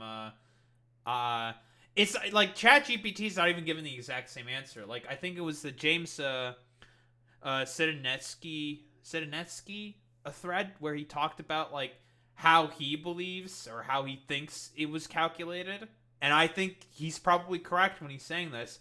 They took the trade deficit, divided it by the amount that that country is exporting as a total, and we're just like, yep, that's their tariff rate. That's how it works. Because again, Trump doesn't know how trade deficits work. Like, when a poor country is, exporting products to the U.S. is the one who are buying all those things because the U.S. is very rich.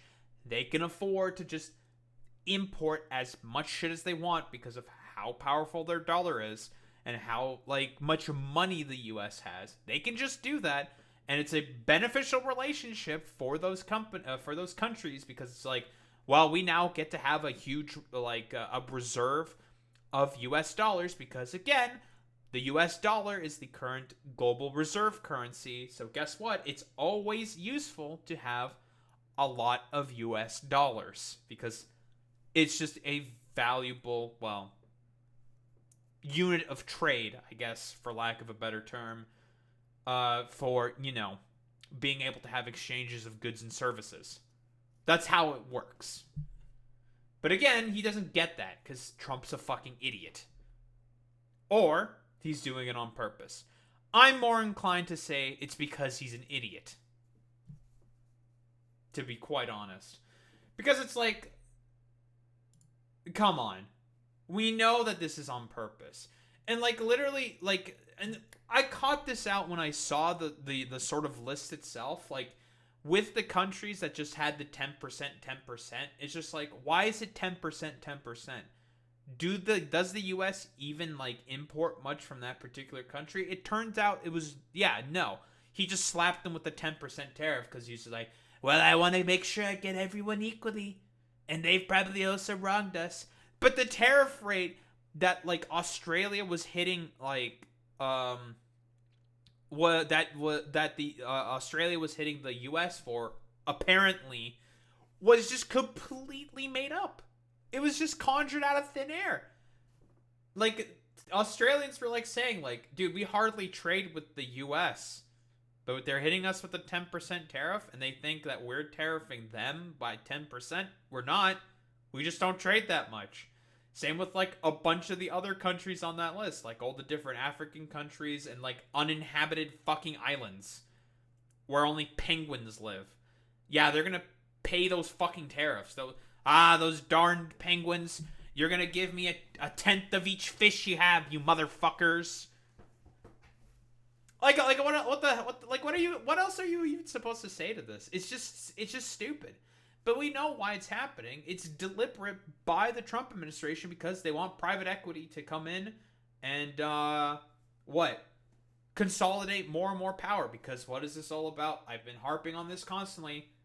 Maintenance of hierarchy. The billionaires want all of the power. They want even more power concentrated under one particular banner, and that is capital. That is wealth. That is what they care about in particular. And so, guess what? Donald Trump, he's a stooge of the oligarchy. He'll gladly dance to their tune if it means he gets some benefit out of it. And he will. He already sold about like $2.3 billion of stock, of his like social media, sort of a conglomerate empire. He's already made a huge killing off of this crash that he's going to cause deliberately. But anywho, we're going to see what happens tomorrow because, well, this is being currently talked about on Sunday. This is just the futures market. There's more to come about this. There will be, I guess, for lack of a better term, another day of judgment. All right, nice.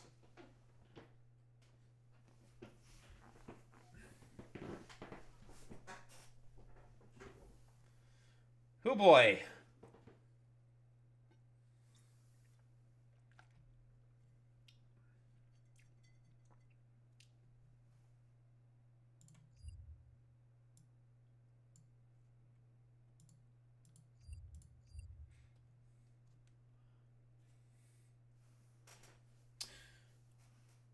I just want to do a little bit of a blurb here.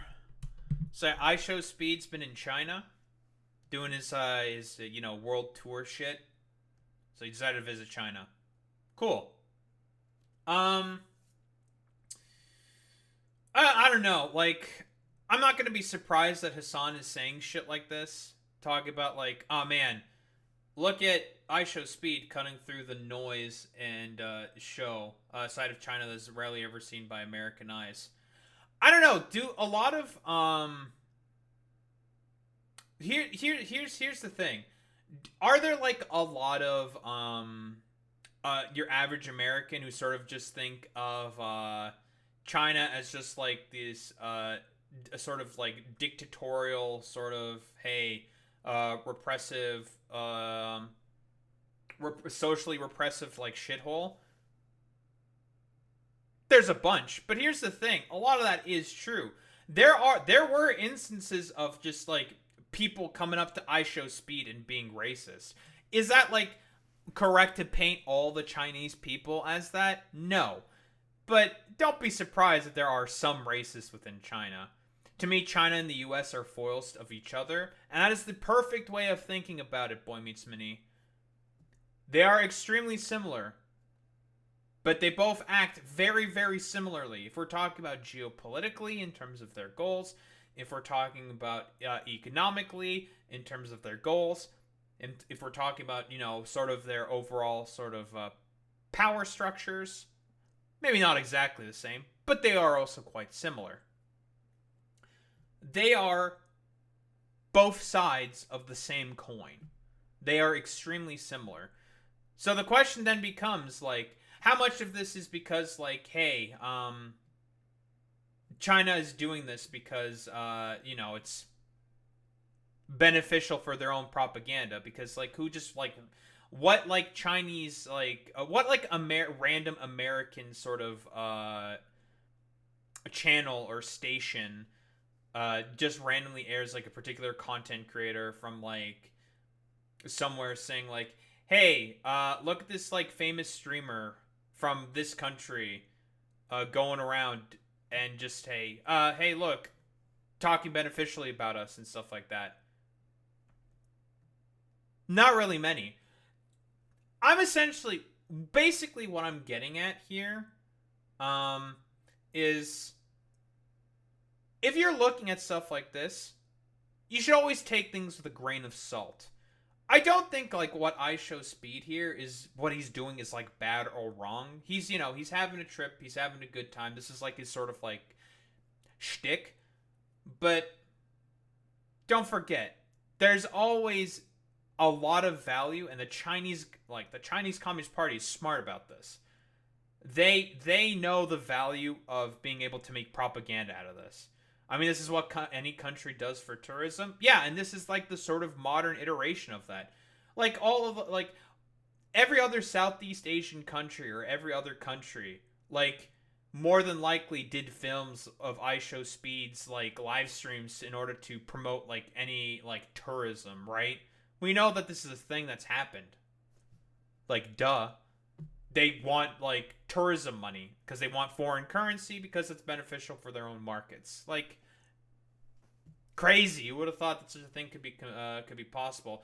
But like, I'm just saying, like, hey, just be wary of the potential for propaganda, because as we all know, Zoomers, Gen Alpha, you know, the supposed generations who are allegedly immune to propaganda, not very immune to propaganda, are they?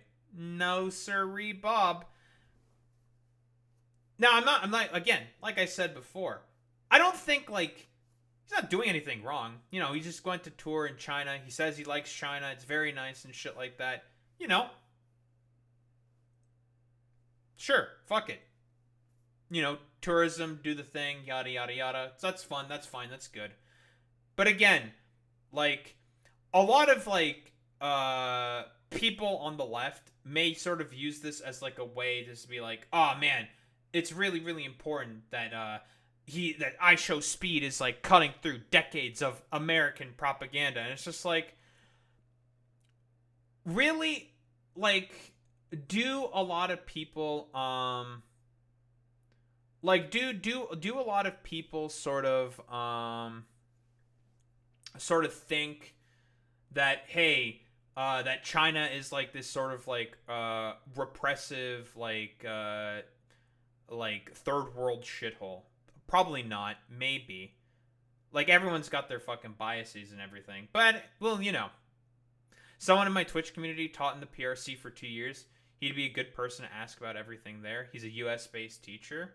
That's probably good. Probably, yeah.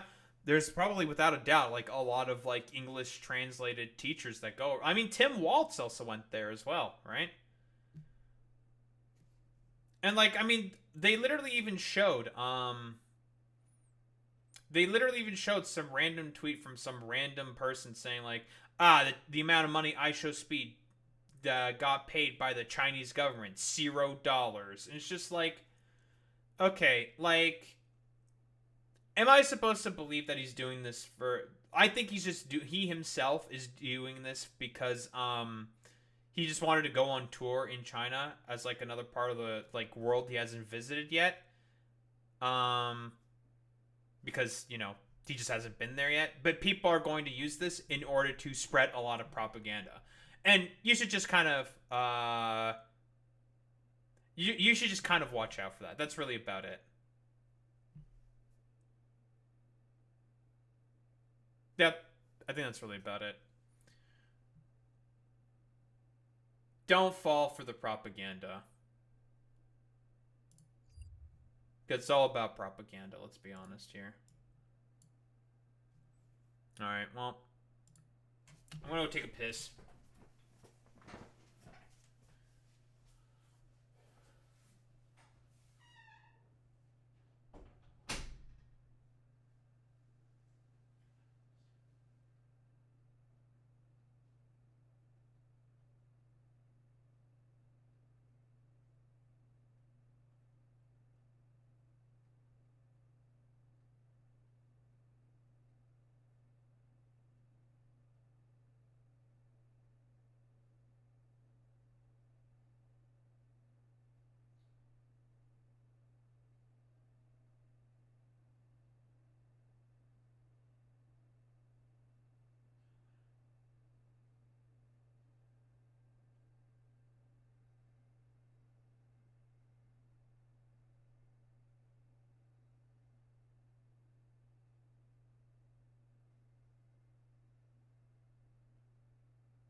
Oh, and I guess like I should sort of say what my actual position on China is.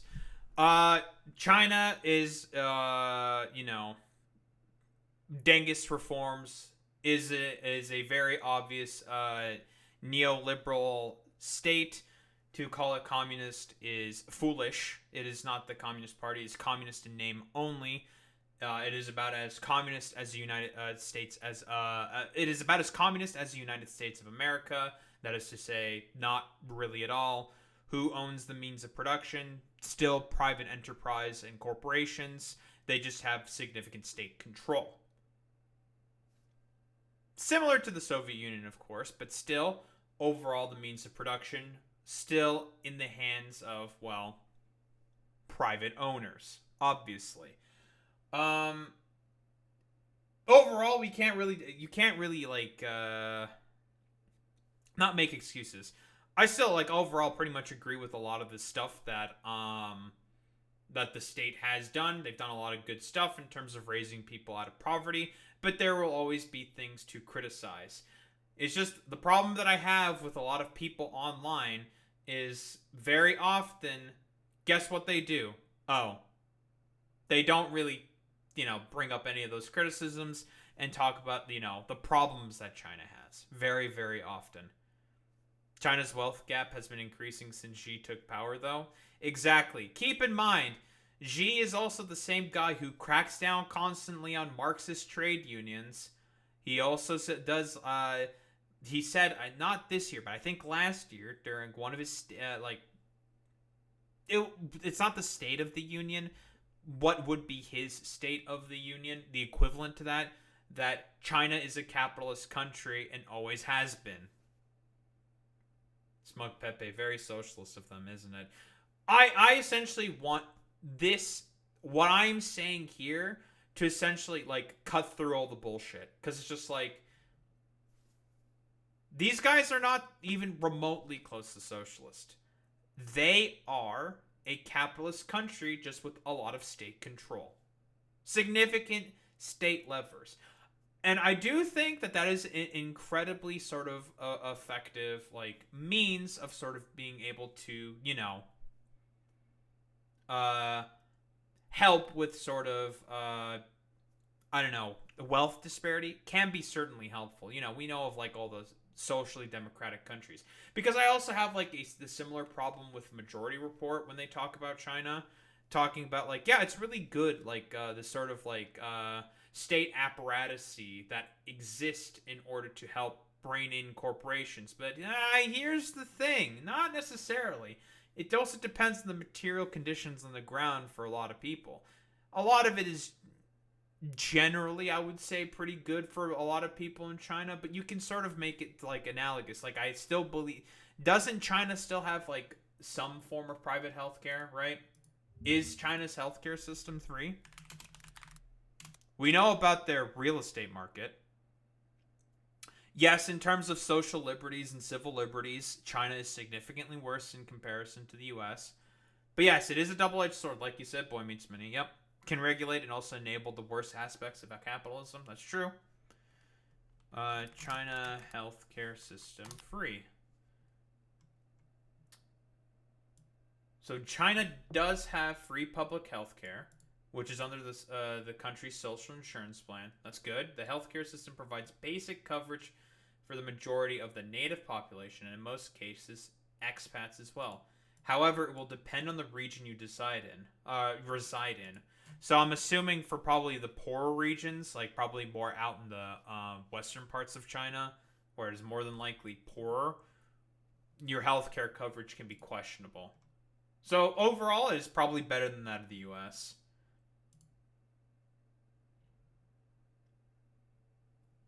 A few dental services such as tooth extraction, biodontic cleaning, and optometry services are covered, but most are paid out of pocket. Okay, so that's exactly... Okay, so I would probably say then healthcare in China is very similar to healthcare in Canada. Everything in general is covered by the state for free. You can go into your doctor, you get most things pretty much covered.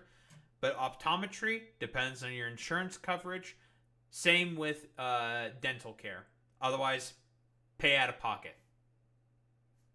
It looks like China probably has a bit better coverage, so it's probably a bit better in comparison to Canada. But so far from what I'm overall reading here, it seems very, very similar to Canadian healthcare. Very, very similar.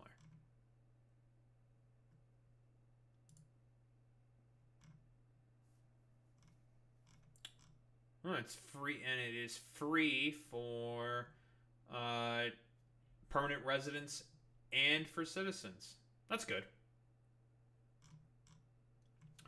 This is just a random example, right? There's certainly a lot of things you can compliment China on, but you also have to, as you said earlier, Boy Meets Mini, it's all a double-edged sword with when it comes to the overall state control that China has of its corporations. It can help, but it can also significantly hurt. And you just have to be wary about that. Don't get fucking blinded and blinkered. Don't do like the stupid America bad fucking shit where it's just like, man, like, we just hate America. America must fall. Let the reign of Xi Jinping begin. We're talking about nation states here. There are a lot of things to go after and criticize. Don't remain blinkered and don't fall for the propaganda. That's pretty much my overall messaging. Alright, cool. Lovely.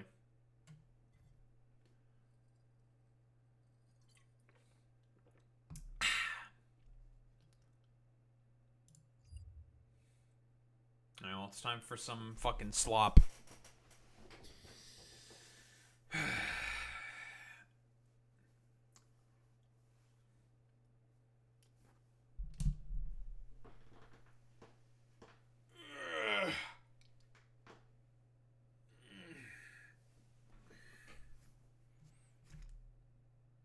Yeah, time for the fucking Papega time.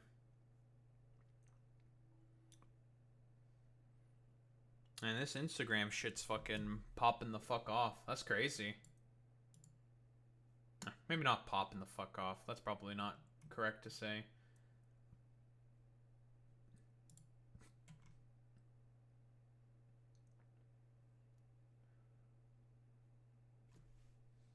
I bet it's the thumbnails. You can actually custom make your thumbnails for like Instagram Reels, which I think is pretty fucking sick, to be honest. So you can custom make thumbnails. I bet that's what's effective because I've been cooking up some thumbnails for for that shit. I've been cooking.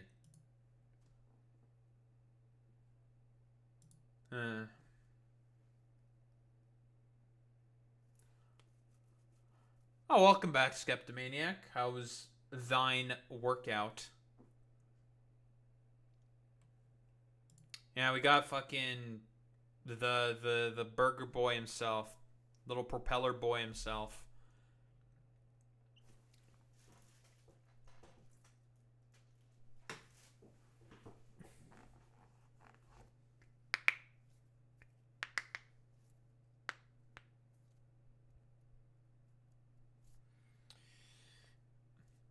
I'm probably gonna make this into two separate things because the topics here are so radically and vastly different.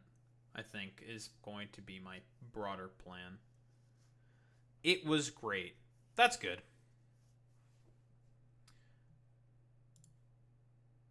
God, fucking.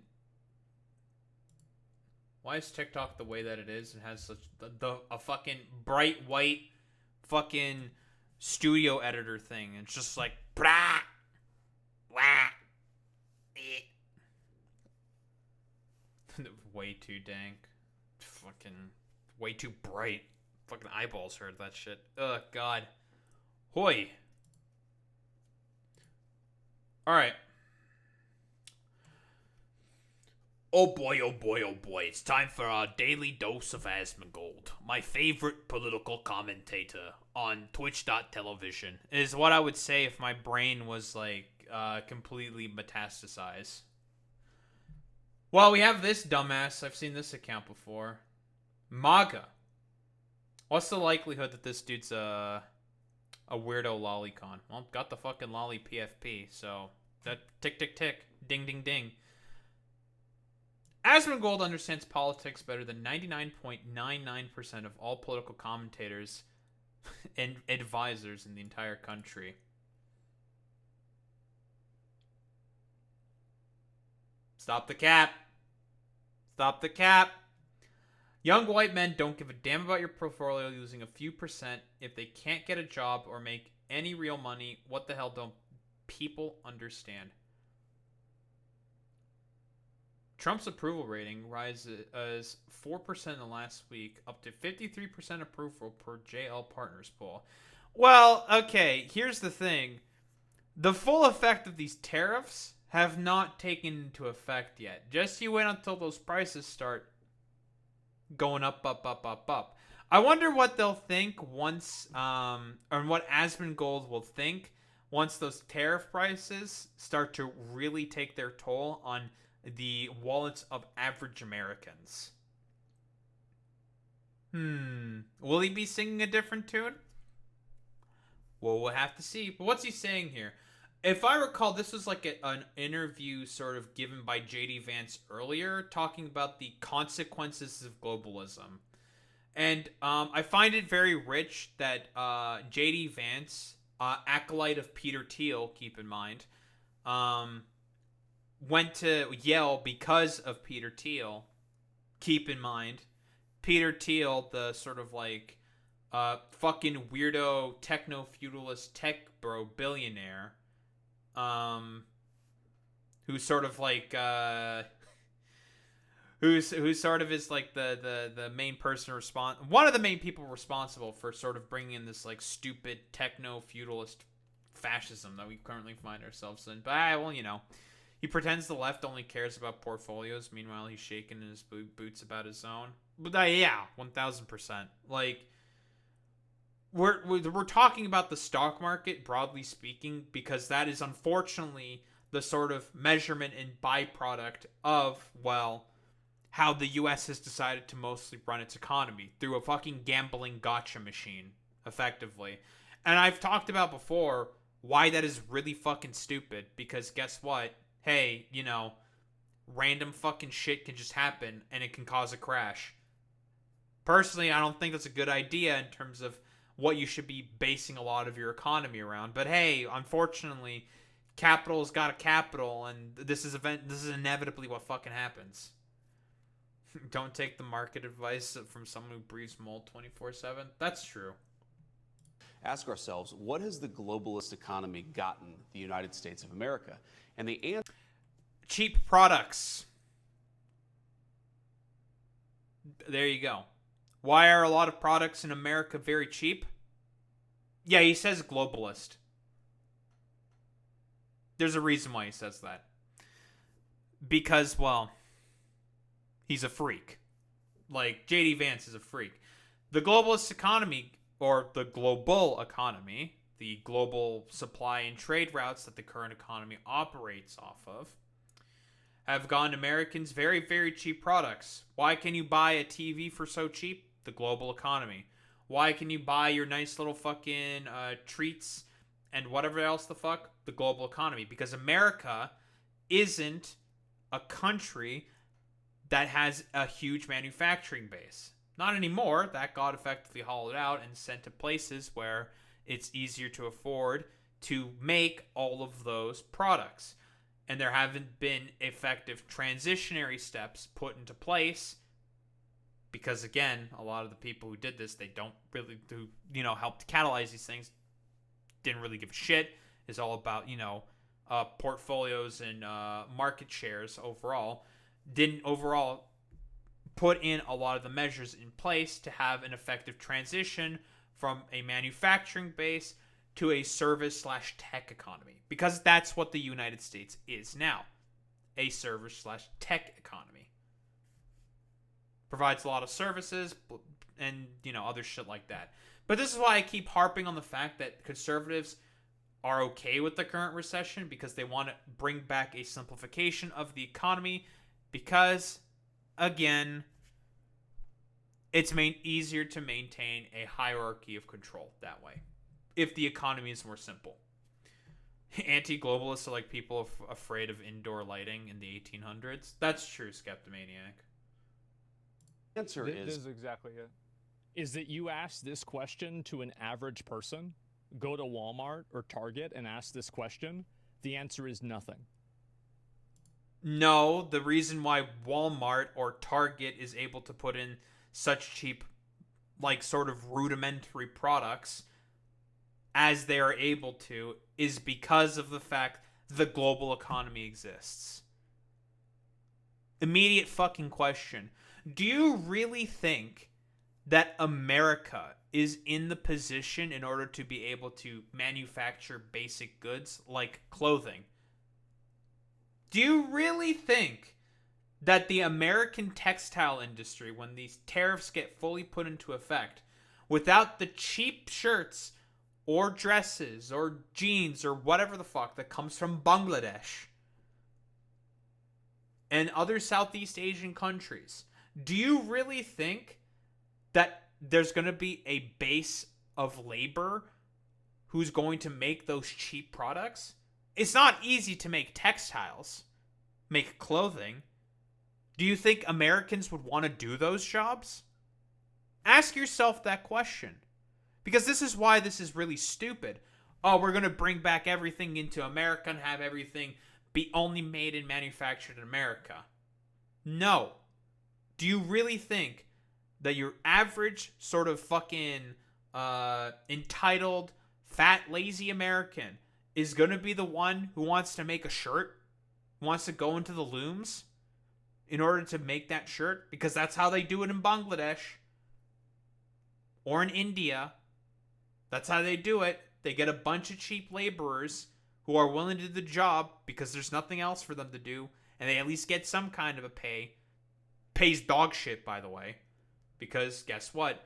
Very poor countries, and they get easily taken advantage of. Like, there's like stories about this in Los Angeles, right? Boy Meets Mindy, you can attest to this. There's sweatshops that exist in LA. They exist. You can attest to this, Boy Meets Mindy. You probably have heard about them. Do you really think that Americans are going to want to do this sort of hard manual labor? I doubt that. Fashion district sweatshops. What do you think American Apparel did? Exactly. Now, okay, let's say hypothetically this does happen, okay? The facilities are put into place, and now America's in a position to have a huge textile boom. Do you really think, where is America going to get the raw materials to process in order to be able to make those products? Probably from other countries. That's the first immediate question. Second, like I said before, where are they going to get the labor? Immigrants? Americans are not going to want to do those jobs. Those guys are going to be constantly looking for labor. There's not enough people in America in order to be able to sort of catalyze an industry like this. So where are they going to get it? Immigration. They're going to bring people in to do, well, those jobs. And yeah, just like you said, Skeptomaniac, the overall sort of point that I'm saying, intends to bring back entry-level shitty manufacturing jobs, deports people willing to do entry-level positions to start a new life in America.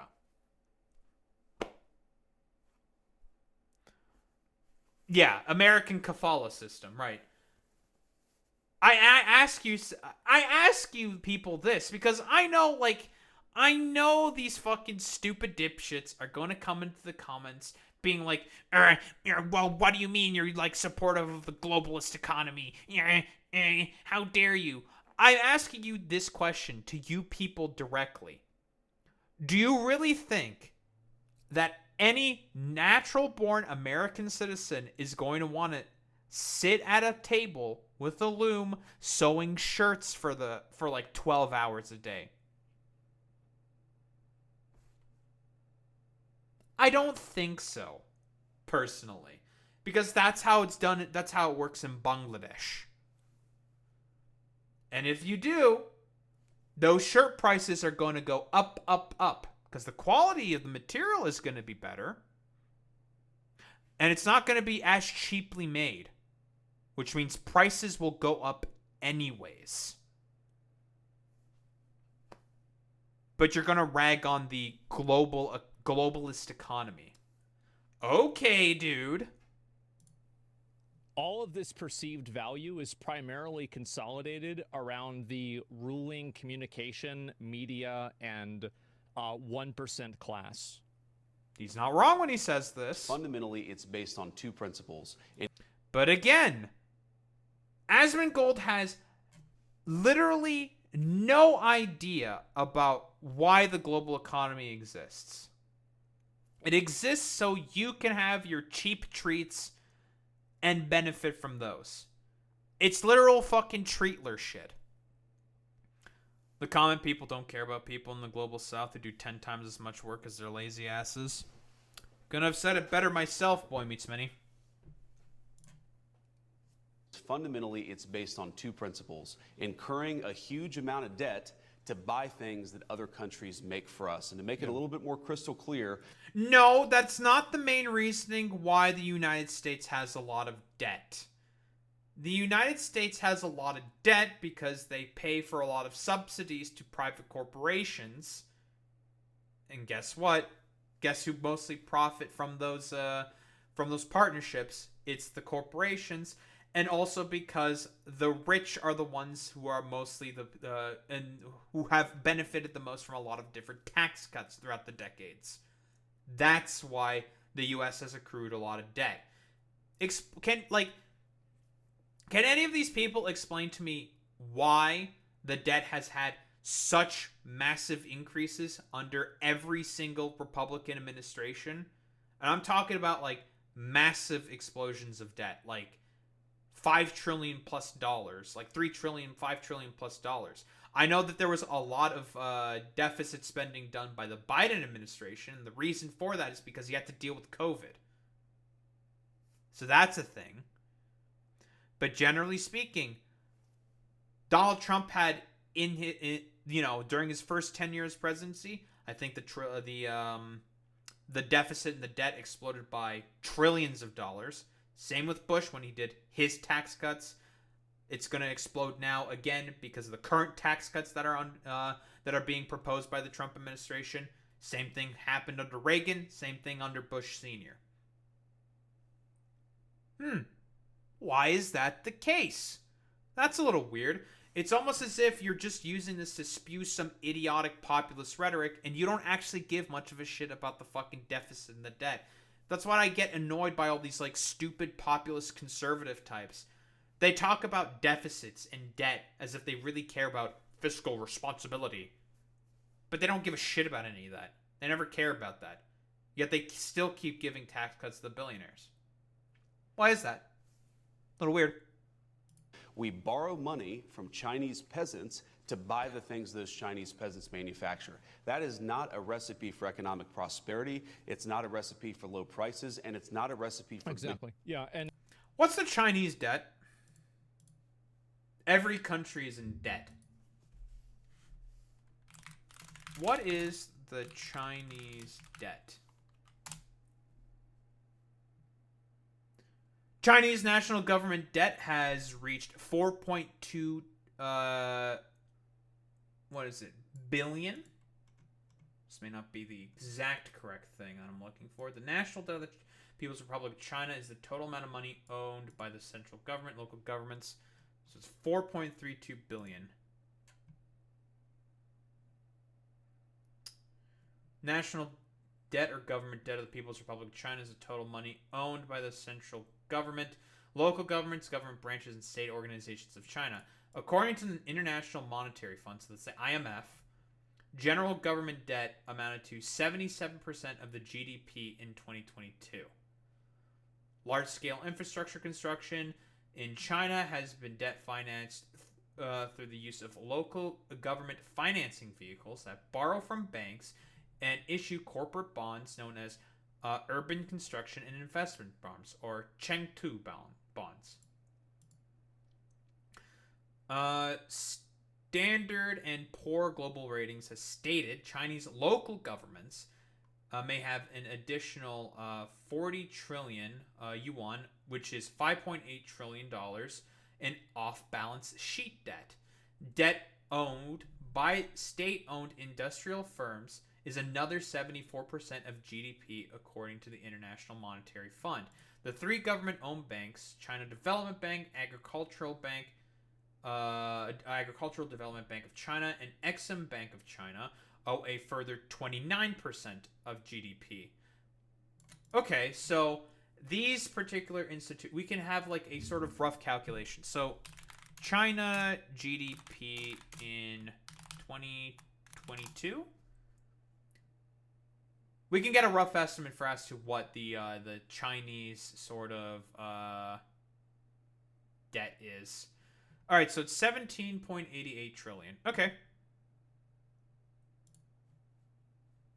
Well, he's saying, well, Boy Meets Mini, JD Vance is saying that because he's a stupid racist. That's why. So $17.88 trillion. Okay, so let's do, let's see.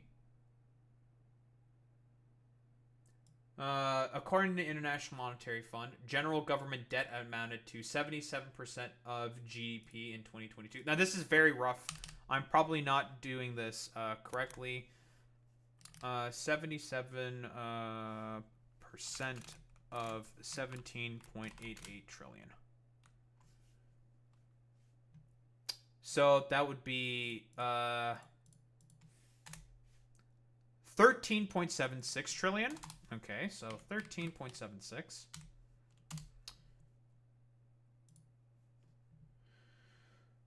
Let's see. Debt owed by Chinese state-owned industrial firms is another 74% of GDP. Okay, so 74%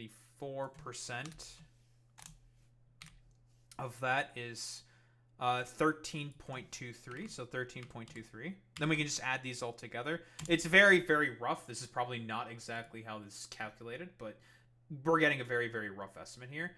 29%. From the three government-owned banks. So 29% of 17.88 is about 5. We'll just go with 5. Easy number there. Okay, so these are from the broader sort of like immediate things that I'm seeing from Wikipedia. If we add those three numbers together,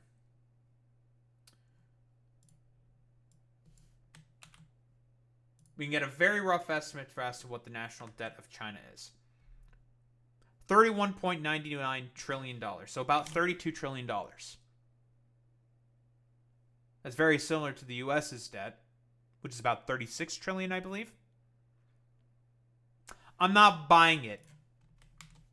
Now, of course, is this being exactly calculated correct? Do we have the exact same sort of like, do they have the exact same sort of systems for us how the U.S. is calculating debt in comparison to whatever else? Every country is different, blah, blah, blah, blah, blah. No, I'm probably not exactly correct. I'm just operating off of this very, very sort of rough number. But we know like how much what the GDP of the United States is. About 20 trillion or 20 some odd trillion. And what the debt is about 36 trillion. We can operate sort of under the same base assumption that China's sort of national debt is rather similar. So don't come at me with like all this like stupid fucking debt bullshit. Like governments spend and borrow money all the fucking time, and every country is in debt in some way, shape, or form. This is not just a unique sort of like United States problem.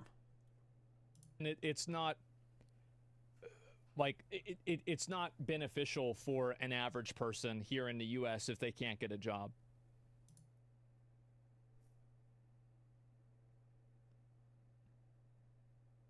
What does he mean? What's the current unemployment rate of America? Wasn't it like, I know under Biden it was like stupidly low, like very, very low. What is the current unemployment rate of the U.S.? 4.2%, which is about average. still quite low unemployment rate. Unfortunately, because of capitalism, there's always going to be an unemployment rate because there must always exist a permanent underclass of labor for people to be able to, well, hire. That's how it works. Do you want to know the places that have 0% employment rate? Or 0%, not employment rate, unemployment rate? Slave states. Because guess what? If you're a slave, you're always going to be working. You exist in a particular state that's got slavery? Well, guess what? Looks like you're going to be doing hard manual labor in order to build, I don't know, a tower somewhere for your fucking slave dictator. Uh-oh. And by the way, that's like the same sort of meme that like any economist will do all the time. It's like, yeah, it's impossible to get an area or like an unemployment rate, any country to have that at 0%. You can't do that. It doesn't work. Especially under capitalism, there always has to be a labor pool. A pool of labor that a state can pull on in dire situations. That's just commonplace. How do you think it worked in World War II? Why do you think all the women went to work? It's a labor pool that the US was able to use when all the men went off to fight. Crazy, I know. And so, and you see it here, right? I mean, this is another example that you can take a look at. Is that so? This is an example of kind of what I'm talking about, especially with stocks. Is that from 2019, the year before COVID, to 2021, real average incomes per family have grown by 13%. This is a very large growth. This very large growth hides substantial inequality. And this is the problem that a lot of people that are in media don't understand, is that they don't understand why when you're showing a graph that says the economy is getting better to an average person, they think the graph is bullshit. And the reason why is... So he's not exactly wrong here. He's not inaccurate when he's saying this. But again, it's not because of the globalist economy. That's not the reason why people are not feeling good about the economy. People aren't feeling good about if we're talking about the objective measurements of what is a successful neoliberal economy, a rising stock market, and low unemployment rate are generally seen as broadly successful metrics. That's not how average people feel, obviously.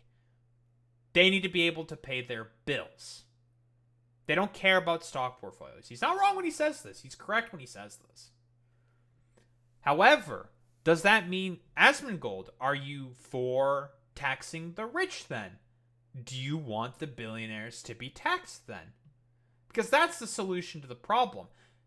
The person that you're currently listening to, J.D. Vance, he's not for that.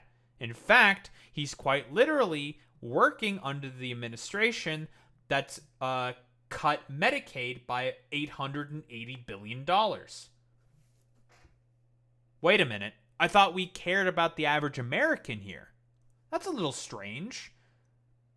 And these are also the same guys, the Republican Party, who have been talking about wanting to cut Social Security for the past 40 years. Whatever they mean by entitlement benefits. It's Social Security. That's what they want to go after. So I find it particularly strange that you're supporting the Republican Party here, because they're not for this. They are for the oligarchs. They are for, well, business magnates and tycoons. They always have been, ever since even the inception of their party. It's like I said before. Why do you think that Trump is doing these tariffs to begin with? It's going to cause a recession, and everyone's going to suffer from this. Mostly in particular, average Americans and people who aren't going to be able to afford, well, whatever average goods they want from the globalist economy, because of all the tariffs he's trying to impose on everybody. Because guess what? Like I explained earlier, This is why Americans benefit heavily from a global economy. Since the US is so ridiculously rich and has so much money, they can easily afford to have an import economy because they can just import things that they need. It helps ingratiate countries to them. It has benefits in terms of soft power and everything. It's not about national debt. If you cared about the national debt, you would not be supportive of the party that has always increased the national debt by trillions every single time they've been in office. With the examples I laid out earlier. Bush with his tax cuts. Trump with his tax cuts. Reagan with his tax cuts. And you would also be for, I assume he's probably for this, cutting on military spending. But given some of the attitudes that you may have on Yemen, I don't know if you'd be for cutting military spending. Unless you want to talk out of both sides of your mouth, then fair enough. But that's just a conservative staple. They love talking out of both sides of their mouth.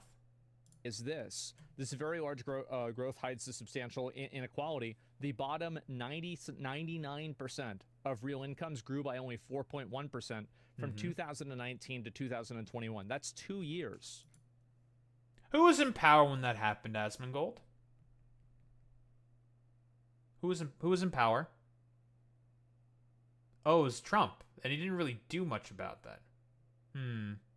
Of course, part of that is also because Biden eventually came to power 2019 and 2021.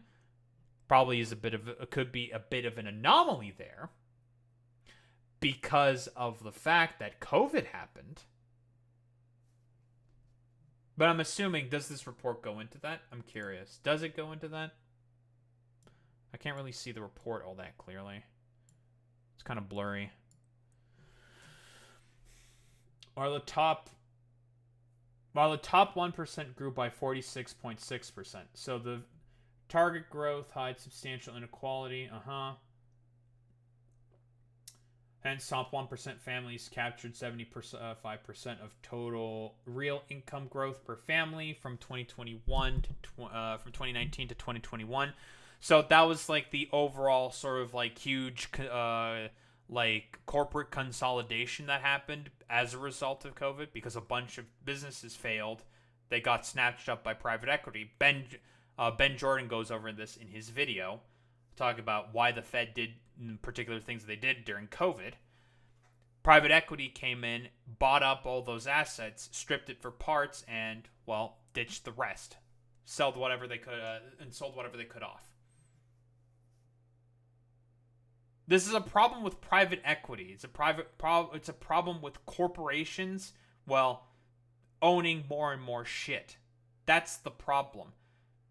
It's not because of the national debt or the globalist economy, which is what JD Vance is saying. He wants to put it, he wants to scapegoat it on other people because JD Vance is not interested in tackling the actual solution, and that is, well, private equity and the billionaires. They're the problem, not Southeast Asian countries or African countries that mine rare earth minerals or whatever the fuck. They're not the problem. The problem are the billionaires. I guess 3 in a way. But while the top 1% grew by 46%, the top 1% of families captured 75% of total real growth per family from 2019 to 2000. That's all the PPP loan stuff, right?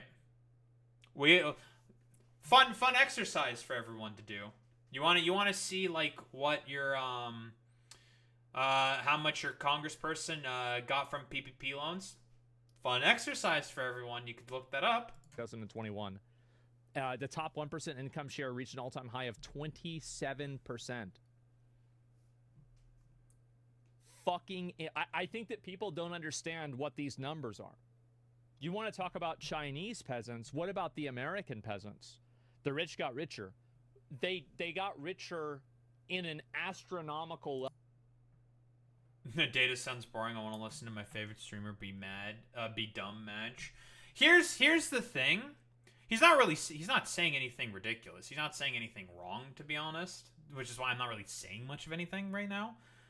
The problem is the reason why people don't broadly understand this is because guess what? No one talks about this shit because the billionaire class are the ones who own the fucking media. Billionaires are the ones who currently own the media. They have the sort of vestiges of power, so they're never going to talk about any of this stuff. And J.D. Vance is a stooge for the billionaires. Peter Thiel acolyte. So maybe Asmongold is genuine in this. I don't think he's being, like, ridiculous or inaccurate. He's being led astray by the Republican Party, by this populist right-wing messaging. Because what J.D. Vance is saying, he's lying. He's full of shit. He probably knows what the actual problem is. But he benefits directly from billionaires being more and more so in power. Quite literally, he's an acolyte of Peter Thiel. You can look this up. J.D. Vance and Peter Thiel have had a very close relationship for a very long time. Part of the reason why he even got into Congress, and I believe it was 2022, I think? Or not 2022, about 2020. In the 2020s, he ran for Senator of Ohio. He got a lot of backing from Peter Thiel. Why is that? A little weird. Yep, they invested in all the same companies. Pretty much. Level that is not even easy to comprehend. Like, let's see, Jeff Bezos net worth over time. Do we have a graph here? Wow, look at that. Wow, look. I find it really funny that the graph that he's looking at is one with Musk and Bezos, and he's only gonna, like, he's not gonna pay attention to anything from fucking Musk, but he's only gonna think about Jeff Bezos' stuff. The reason why Jeff Bezos had a huge spike here is because, well, COVID, and everyone was ordering shit online through Amazon, so Bezos saw a huge explosion in his net worth. And now we have Elon Musk, who's way higher than him. Because this only goes to 2020. Elon Musk's, purported net worth? Probably gone down at this point. What is that, like 300 billion or some shit? That's a little weird. Oh, wow. Look at these numbers. Those are really good numbers. Can you show the productivity wage gap? Yes. This is the sick one. You guys ready? Yeah, productivity versus wages has been going up and up and up. Disconnect between Meanwhile, wages have stagnated for the past 40 years. I've talked about this before. Productivity and a typical worker's compensation. Yep. It's not been going up. You want to know who did that? There's a reason why it starts at the 80s. Ronald Reagan! Because of a lot of the deregulation he did of industry. And cracking down on unions. Yet again, who are the main causes of these problems of graphs like the productivity versus wage gap? Oh, it was the Republicans. And you're being led astray by a complete fucking charlatan in J.D. Vance. He wants to blame globalists and the trade agreements instead of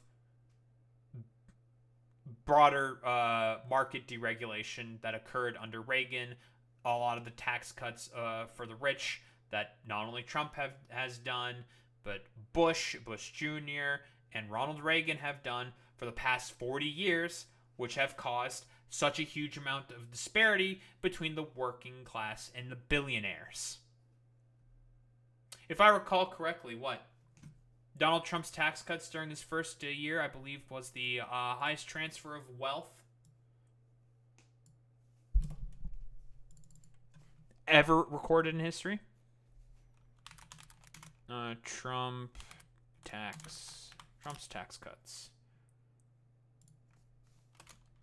in first term. I believe is the largest transfer of wealth ever recorded.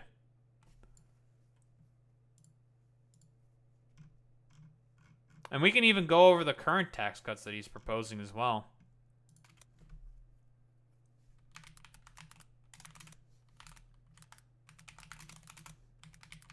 I have to find the graph.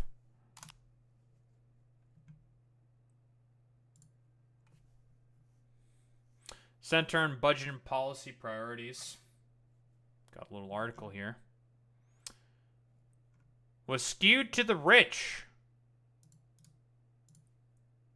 Why don't we take a little look at this? Why not? We can see who really benefited. Households with incomes in the top 1% will receive an average tax cut more than $60,000 in 2025. So these were the Trump tax cuts in 2017, compared to an average tax cut of less than $500 for households in the bottom 600%, according to the Tax Policy Center. As a share of after-tax income, taxes cut at the top for both households in the top 1% and the top 5% are more than triple the value of the tax cuts received for people with incomes in the bottom 60%. Well, there's plenty of other shit we can talk about as well here. I believe also the schedule, if I recall correctly, they're trying to make these tax cuts permanent. So these exact cuts that we're talking about, they've been kind of implemented. It's set to basically expire this year. So for the past 8 years, the top 1 in 5% have received an average tax cut of more than $60,000. They've been receiving this. But no, the main problem is the globalists. Not the corporations, not the billionaires, but okay. More than $60,000 will receive an average tax cut. So they will receive it. My apologies. I didn't say this exactly correctly. So they are trying to get... from what I recall correctly, they passed the tax cuts, and it was set to go into effect in 2025. Obviously, the Democrats didn't do anything about it. And I know that what they're trying to do right now is they're trying to make these exact tax cuts permanent. Because they are set to also be, well, not received anymore. This is their one tax cut that they're getting. Right. Okay. That's how it works. Finance and tax policy has always been really annoying. Always hated that shit.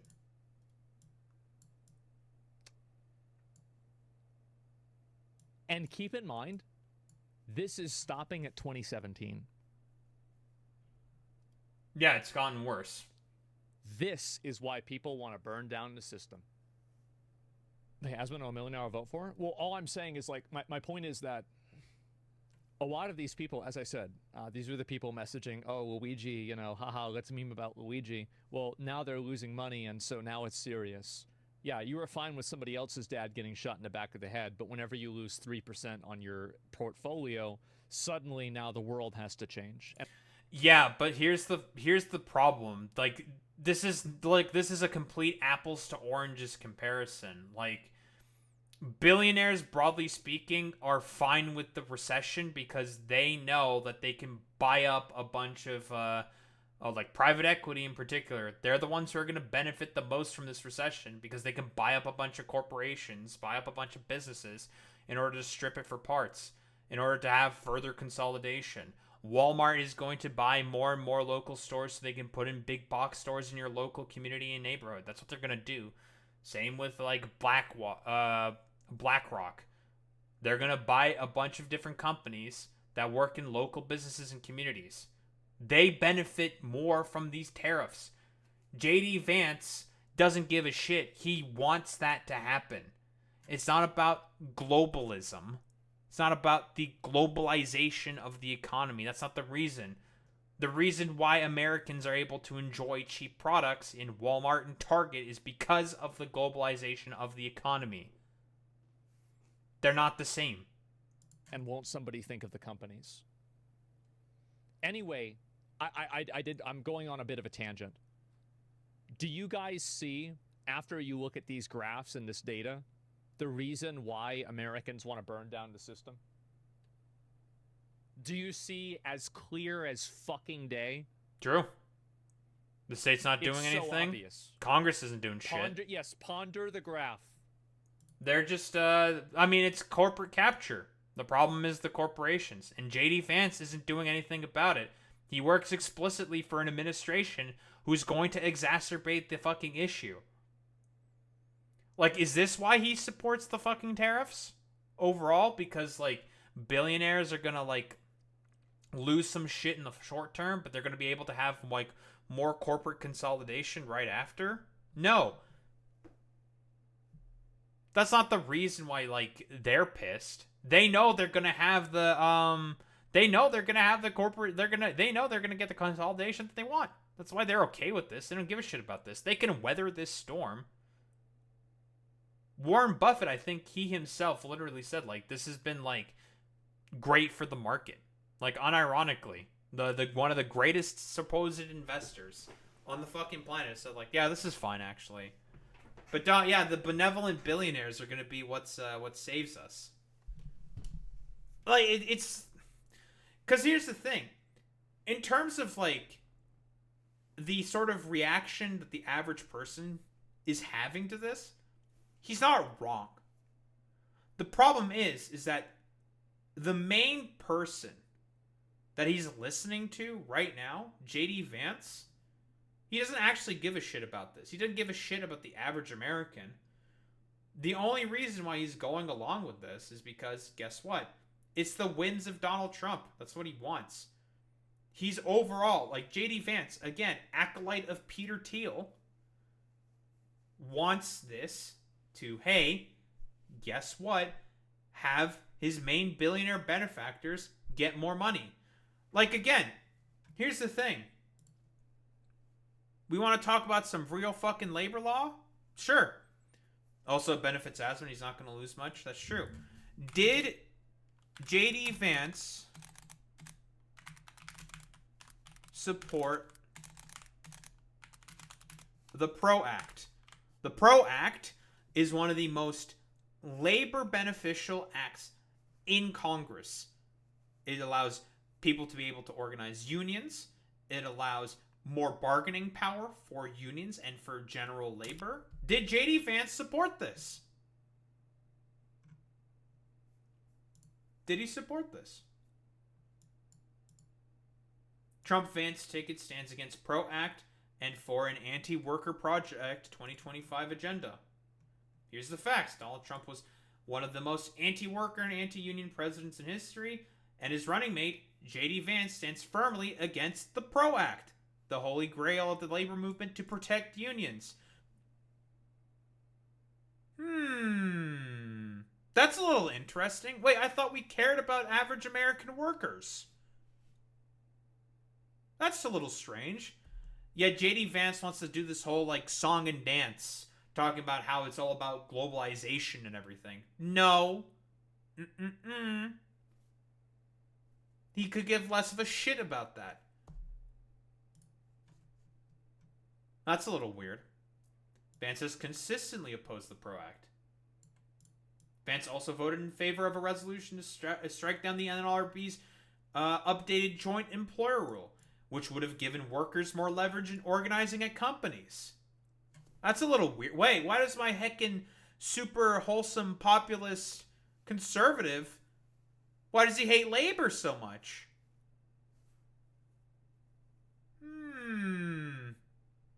That's a little weird. Like Amazon, they rely heavily on third-party contractors by forcing both employers to participate in labor negotiations. Huh. That's a little weird. Oh, but don't worry, guys. It's because of globalization, because all the, like, little treatlers are real upset about getting their heckin' wholesome treats. That's actually the main reason why the American economy is suffering as it is. No, it's because of these billionaire fucking parasites who want to suck up more and more wealth and control and power for themselves. That's what they want. Let's not even mention what. We've seen the graph, right? Trump tax cuts graph. 2025. We've all seen this graph, right? This is the more recent tax plan. What he's going to cut Social Security and Medicare for all. And Medicare for this. Former President Trump has offered several tax proposals, which are all included in these estimates, extending the temporary provisions in Trump's 2017 tax law that will otherwise expire at the end of 2025, right? So right now, it is currently in place. Don't know why this said it's about to go into place in 2025, but it's a little weird, but it is currently in place. They'll otherwise expire at the end of 2025, except for the $10,000 on the SALT deductions, which Trump says he would not extend. Exempting certain types of income from taxes. This is the broader thing that he said. Reducing the corporate tax rate from 21% to 20%. And then further reducing it to 15% for companies that make their product in America. Whatever the fuck that means, because that can just be complete fucking bullshit. Repealing tax credits enacted as part of President Biden's Inflation Reduction Act that provide incentives for the production and use of green energy. Something that would be a boon to the economy. Imposing a new 20% tariff on imported goods, which with a higher rate of 60% for goods from China. So this is a little old, but hey. My Linux laptop is US assembled with foreign components, not exactly all American. Because, I mean, here's the thing. You can't assemble anything completely all in the US. The US just doesn't have the resources for it. They have to be able to import in certain raw materials. They just have to. Because certain things you just can't get in the US, and that's just how it is. But hey, this is the current tax proposal. Look at that. Big cut for the top 5%. And guess who has to pay more? Asmongold is in here. He's in the richest 1%. He gets a cut. He gets a cut. He benefits from this. Which is why he can wax poetically about like average people are the ones who are getting fucked over by globalization. Totally, man. Yeah. Whoa, bro. It's not because of globalization. It's because of this shit like this. And these tax cuts that are set to expire in 2025. He doesn't know what average means? No, he doesn't. Because again, since he is like so undereducated politically and hardly knows what's going on, he can easily get duped by idiots like JD Vance. They can do the whole like key jingling sort of, woo, look, it's because of the globalists, woo. It's all because of the globalists. When in reality, no. It's because of these initial cuts and shit like this. All of these cuts to the fucking richest 5% who have all been done by Donald Trump and the Republicans. The current administration that's in power. It's not because of globalization. That's a scapegoat. That's meaningless. The tariffs aren't going to help with that. It's going to make everything worse. Products will go up in price because guess what? Import taxes, which is what tariffs are, affect the consumer the most. Because think about it for literally 3 seconds, okay? It's so simple. That country isn't the one who's paying the tariff. The country is exporting a product to a country, and when it arrives at port or wherever the entry point is going to be, a certain duty or the import, the actual tariff itself, gets paid right then and there by that company that needed that particular product to be shipped in. And because the company had to pay for that tariff, guess what they're going to do? They're still going to put their product together, put it on the market, and guess what? Since they had to pay for that tariff, well, their profit margins are now going to be cut up on. So what do they do to try to compensate for that? Increase the price on that product because they need to recuperate the loss from the tariff. Which is why, guess what? Guess who has to pay the bill on the fucking tariffs overall? It's you. Not the corporation. It's not the government. That's not the government that's exporting the product. It's the consumer. It's you who has to pay for it. And JD Vance, I keep reiterating this exact same point, will do the complete key jingling song and dance to distract you from the fact that, oh wait, the tariffs aren't going to affect average Americans. That's ridiculous. That's stupid. Same with Asmongold. Because what he's saying, he's not wrong in terms of like wealth transfer that has been happening recently due to COVID and a lot of the inflation that has been happening. A lot of wealth consolidation has been happening. But it's because of shit like this. Tax cuts like this that Trump are doing, and the tax cuts that he did in 2017. That's why it's happening. Not only because it's not because of like globalization. That's stupid. The reason you have cheap products is because of that. That's why they're cheap. Because the labor pool is, you're not paying as much for the labor for those products to be manufactured. And since it's easier for the US to just pay for to import those particular things in, because they're so rich, a lot of prices for those products went down on average. Because these tariffs, they're gonna go up now. This should be extremely fucking simple. But here's the problem. Because of people like Asmongold boosting dumbasses like JD Vance, who are completely scapegoating globalization, because again, JD Vance is overall okay with this. He's a millionaire. Like, what's his net worth? What's his net worth?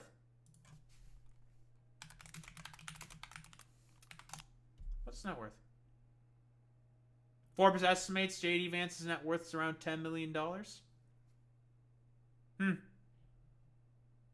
Wonder where he got all that money from. $8.2 million.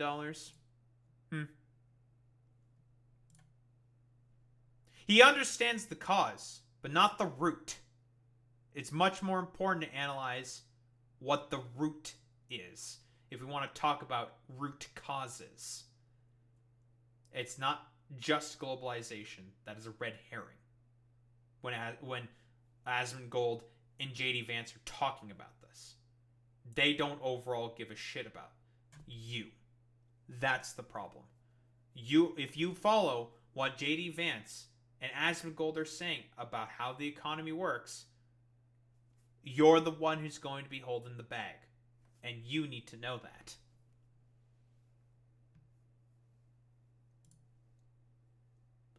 You need to know that, and know that these people who are saying these things could give, honestly, less of two shits about you being the ones that you are the ones that are holding the bag. You know, fell for it again award and withstanding, of course. All right, we're done with that shit. Final fucking meme.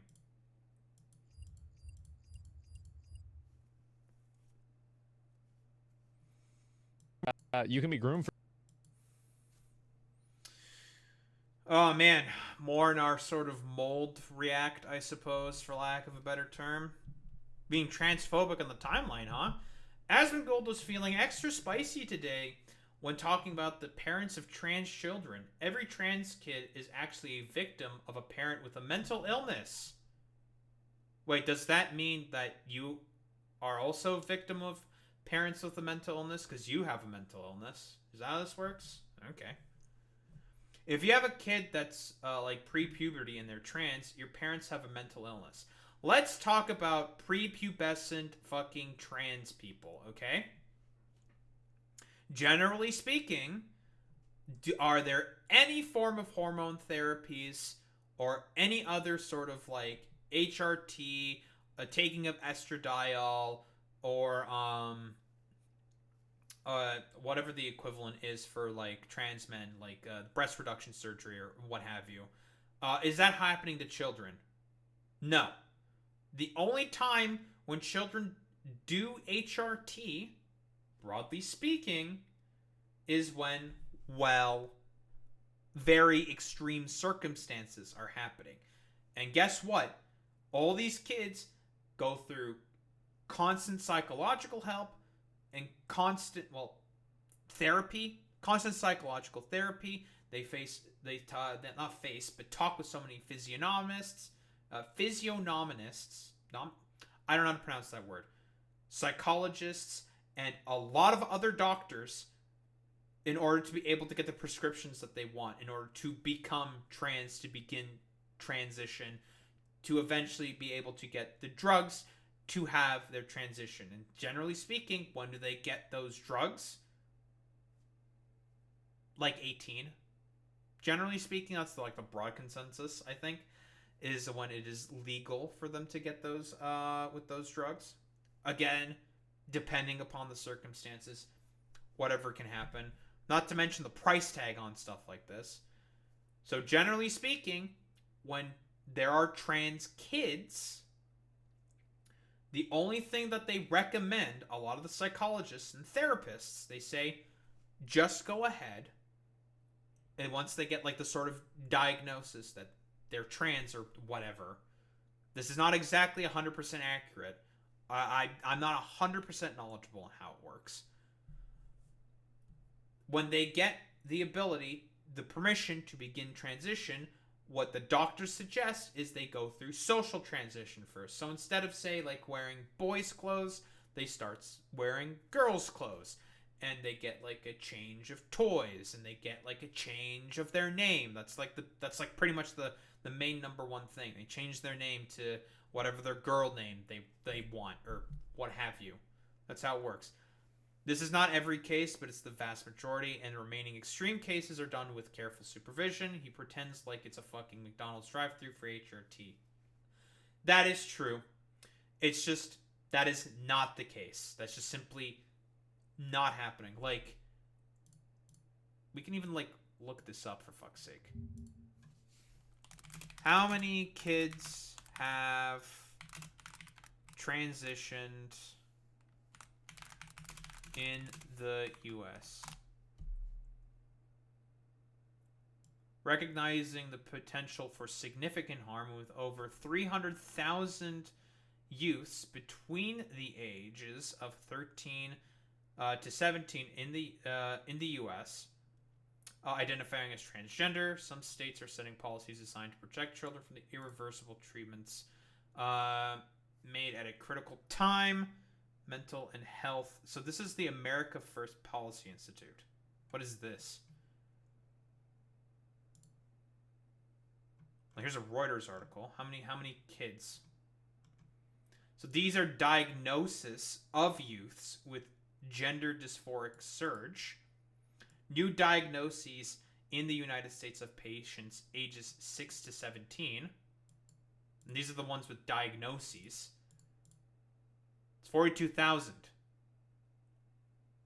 That's not that many people. That's not that many kids. I've looked at this article before. If we're talking about puberty blockers, so generally speaking, before they go on HRT, a lot of the times they get assigned puberty blockers for a lot of gender dysphoric, kids or teens. They get assigned puberty blockers, and like I said, at 18 is when they typically get the ability to do like estradiol. That's like one random example of a girl making drugs.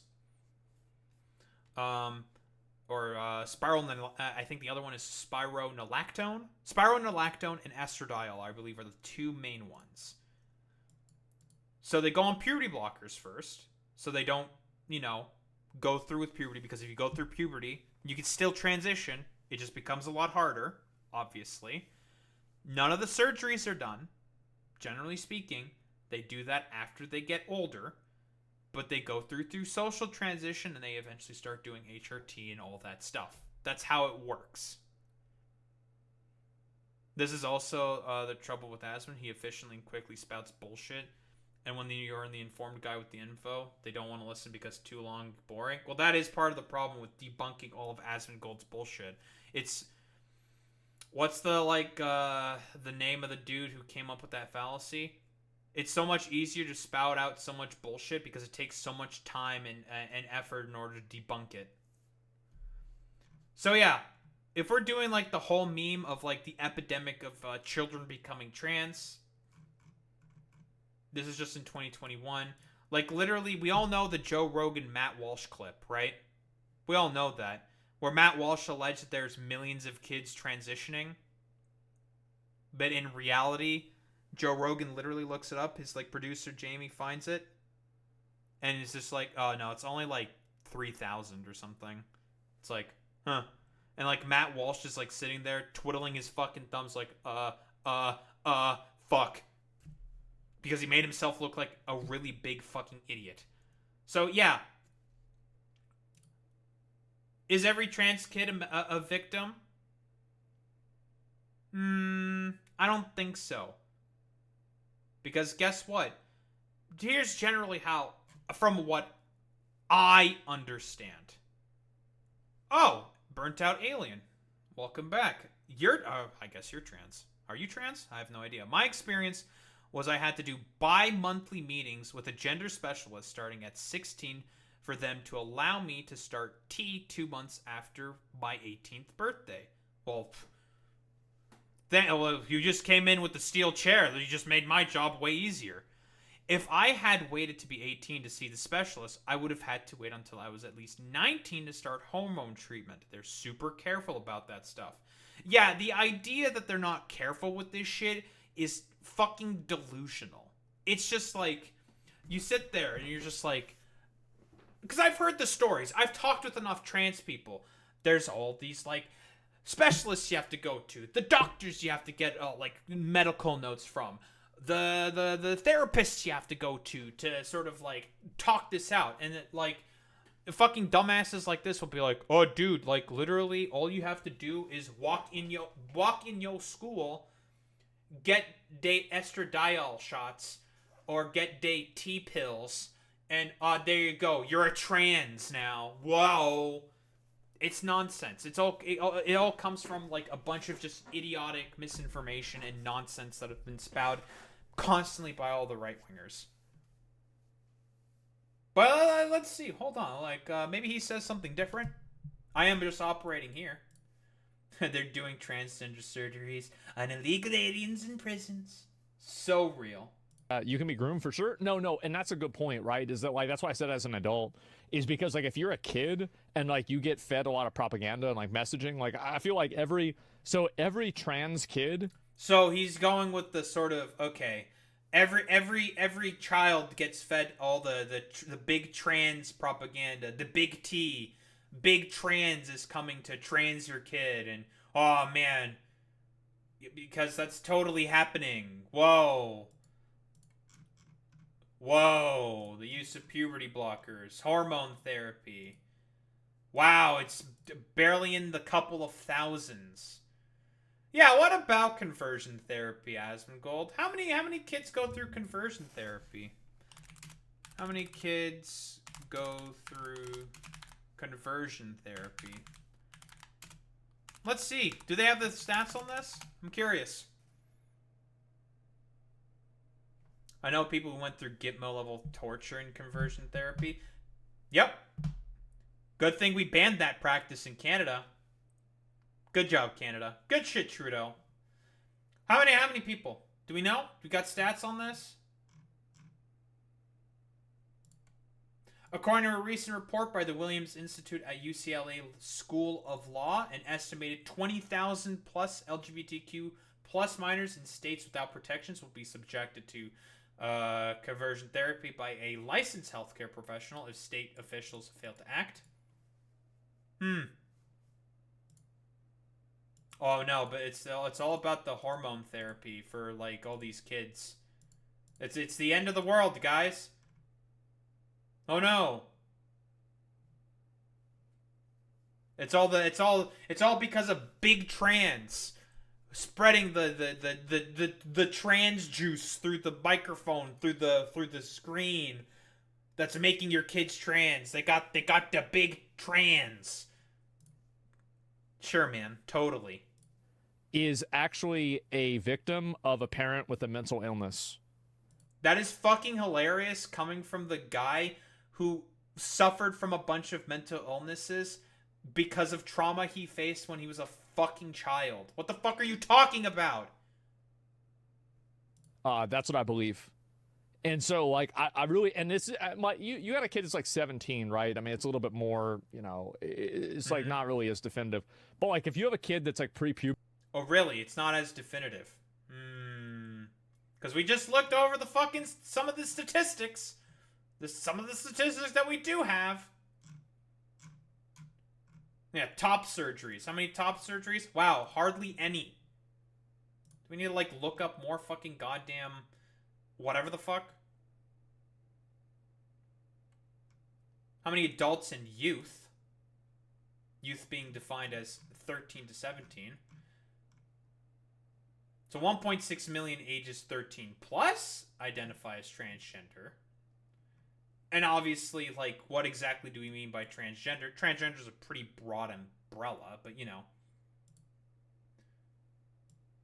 300,000 youth identify as transgender. Okay.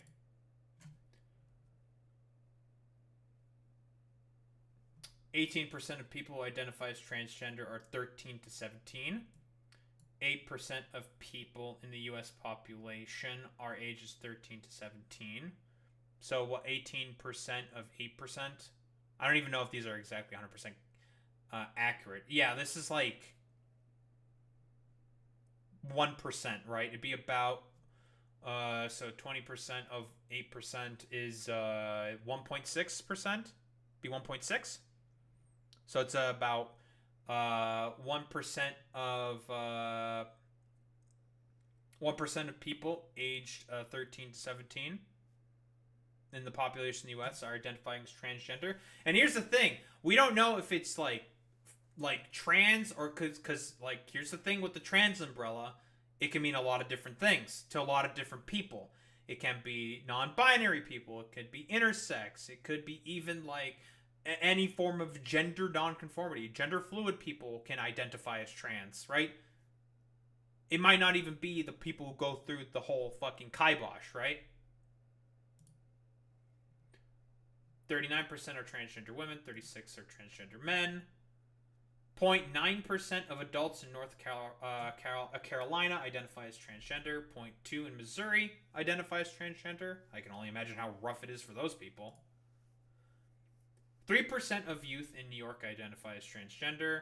0.6% of youth living in Wyoming identify as transgender. About 78,000 of Asian adults. 11,000 of Asian youth. I'm assuming that's throughout the entirety of the United States. American Indian and Alaskan Native adults identify as transgender, about 14.5 thousand. And 3,000 of American Indian / Alaskan Native identify as transgender. Keep in mind, transgender for all of these different cultures and peoples mean completely different things.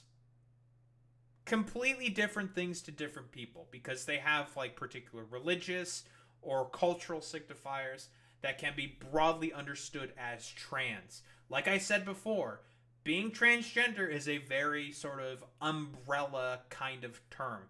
It can mean a lot of different things to a lot of different people. Yeah, two-spirited people, those guys are transgender. But Asmongold, who is fundamentally uninterested incurious about figuring out what he actually needs to say, or like to actually learn about any of this stuff, because he's an idiot, doesn't understand any of this shit, will just say, like, oh yeah, it's because of mental health issues. Get the fuck out of here. You're the byproduct of, like, mental fucking health issues. Does that mean, you know, I should discriminate against you? I shouldn't provide, you shouldn't get the fucking care that you deserve or whatever? No. Hopefully Asmongold is getting therapy. I have a feeling that he might be. It's just not doing anything. Or it's failing miserably, or he doesn't have a therapist. But, you know.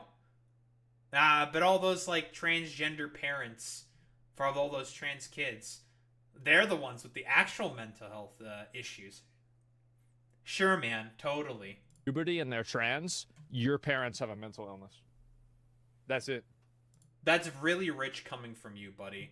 The fucking same dude who can't fucking clean up his room, it's been infested with fucking cockroaches and dead fucking rats. Yet the parents who want to do right by their fucking children are the ones with the mental illness. Get your fucking head out of your ass. We're done with that. Oh boy, more Asmongold clips. I love Asmongold clips. My favorite thing on the planet.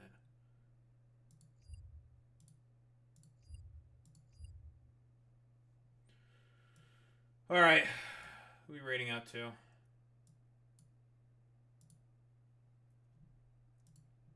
Oh my goodness. I know parents of trans and MB kids, they are incredibly caring and responsible. Yeah, but, you know, as we all know, fucking Asmongold is never going to be a parent because he's a fucking wretched individual who will never find love in his life, ever. So, you know, he has to destroy others around him because he himself has a fundamental hole in his heart, in his brain, that will never be replaced by anything besides his own fucking spite. Let's go ahead and raid out to Doodleburp. Why not? Finish on a trans segment, raid into trans peepo. Well, okay, but Doodleburp is non-binary. I don't know if they do the sort of like, yeah, because MB trans thing, whatever. You know what I mean. Shut up.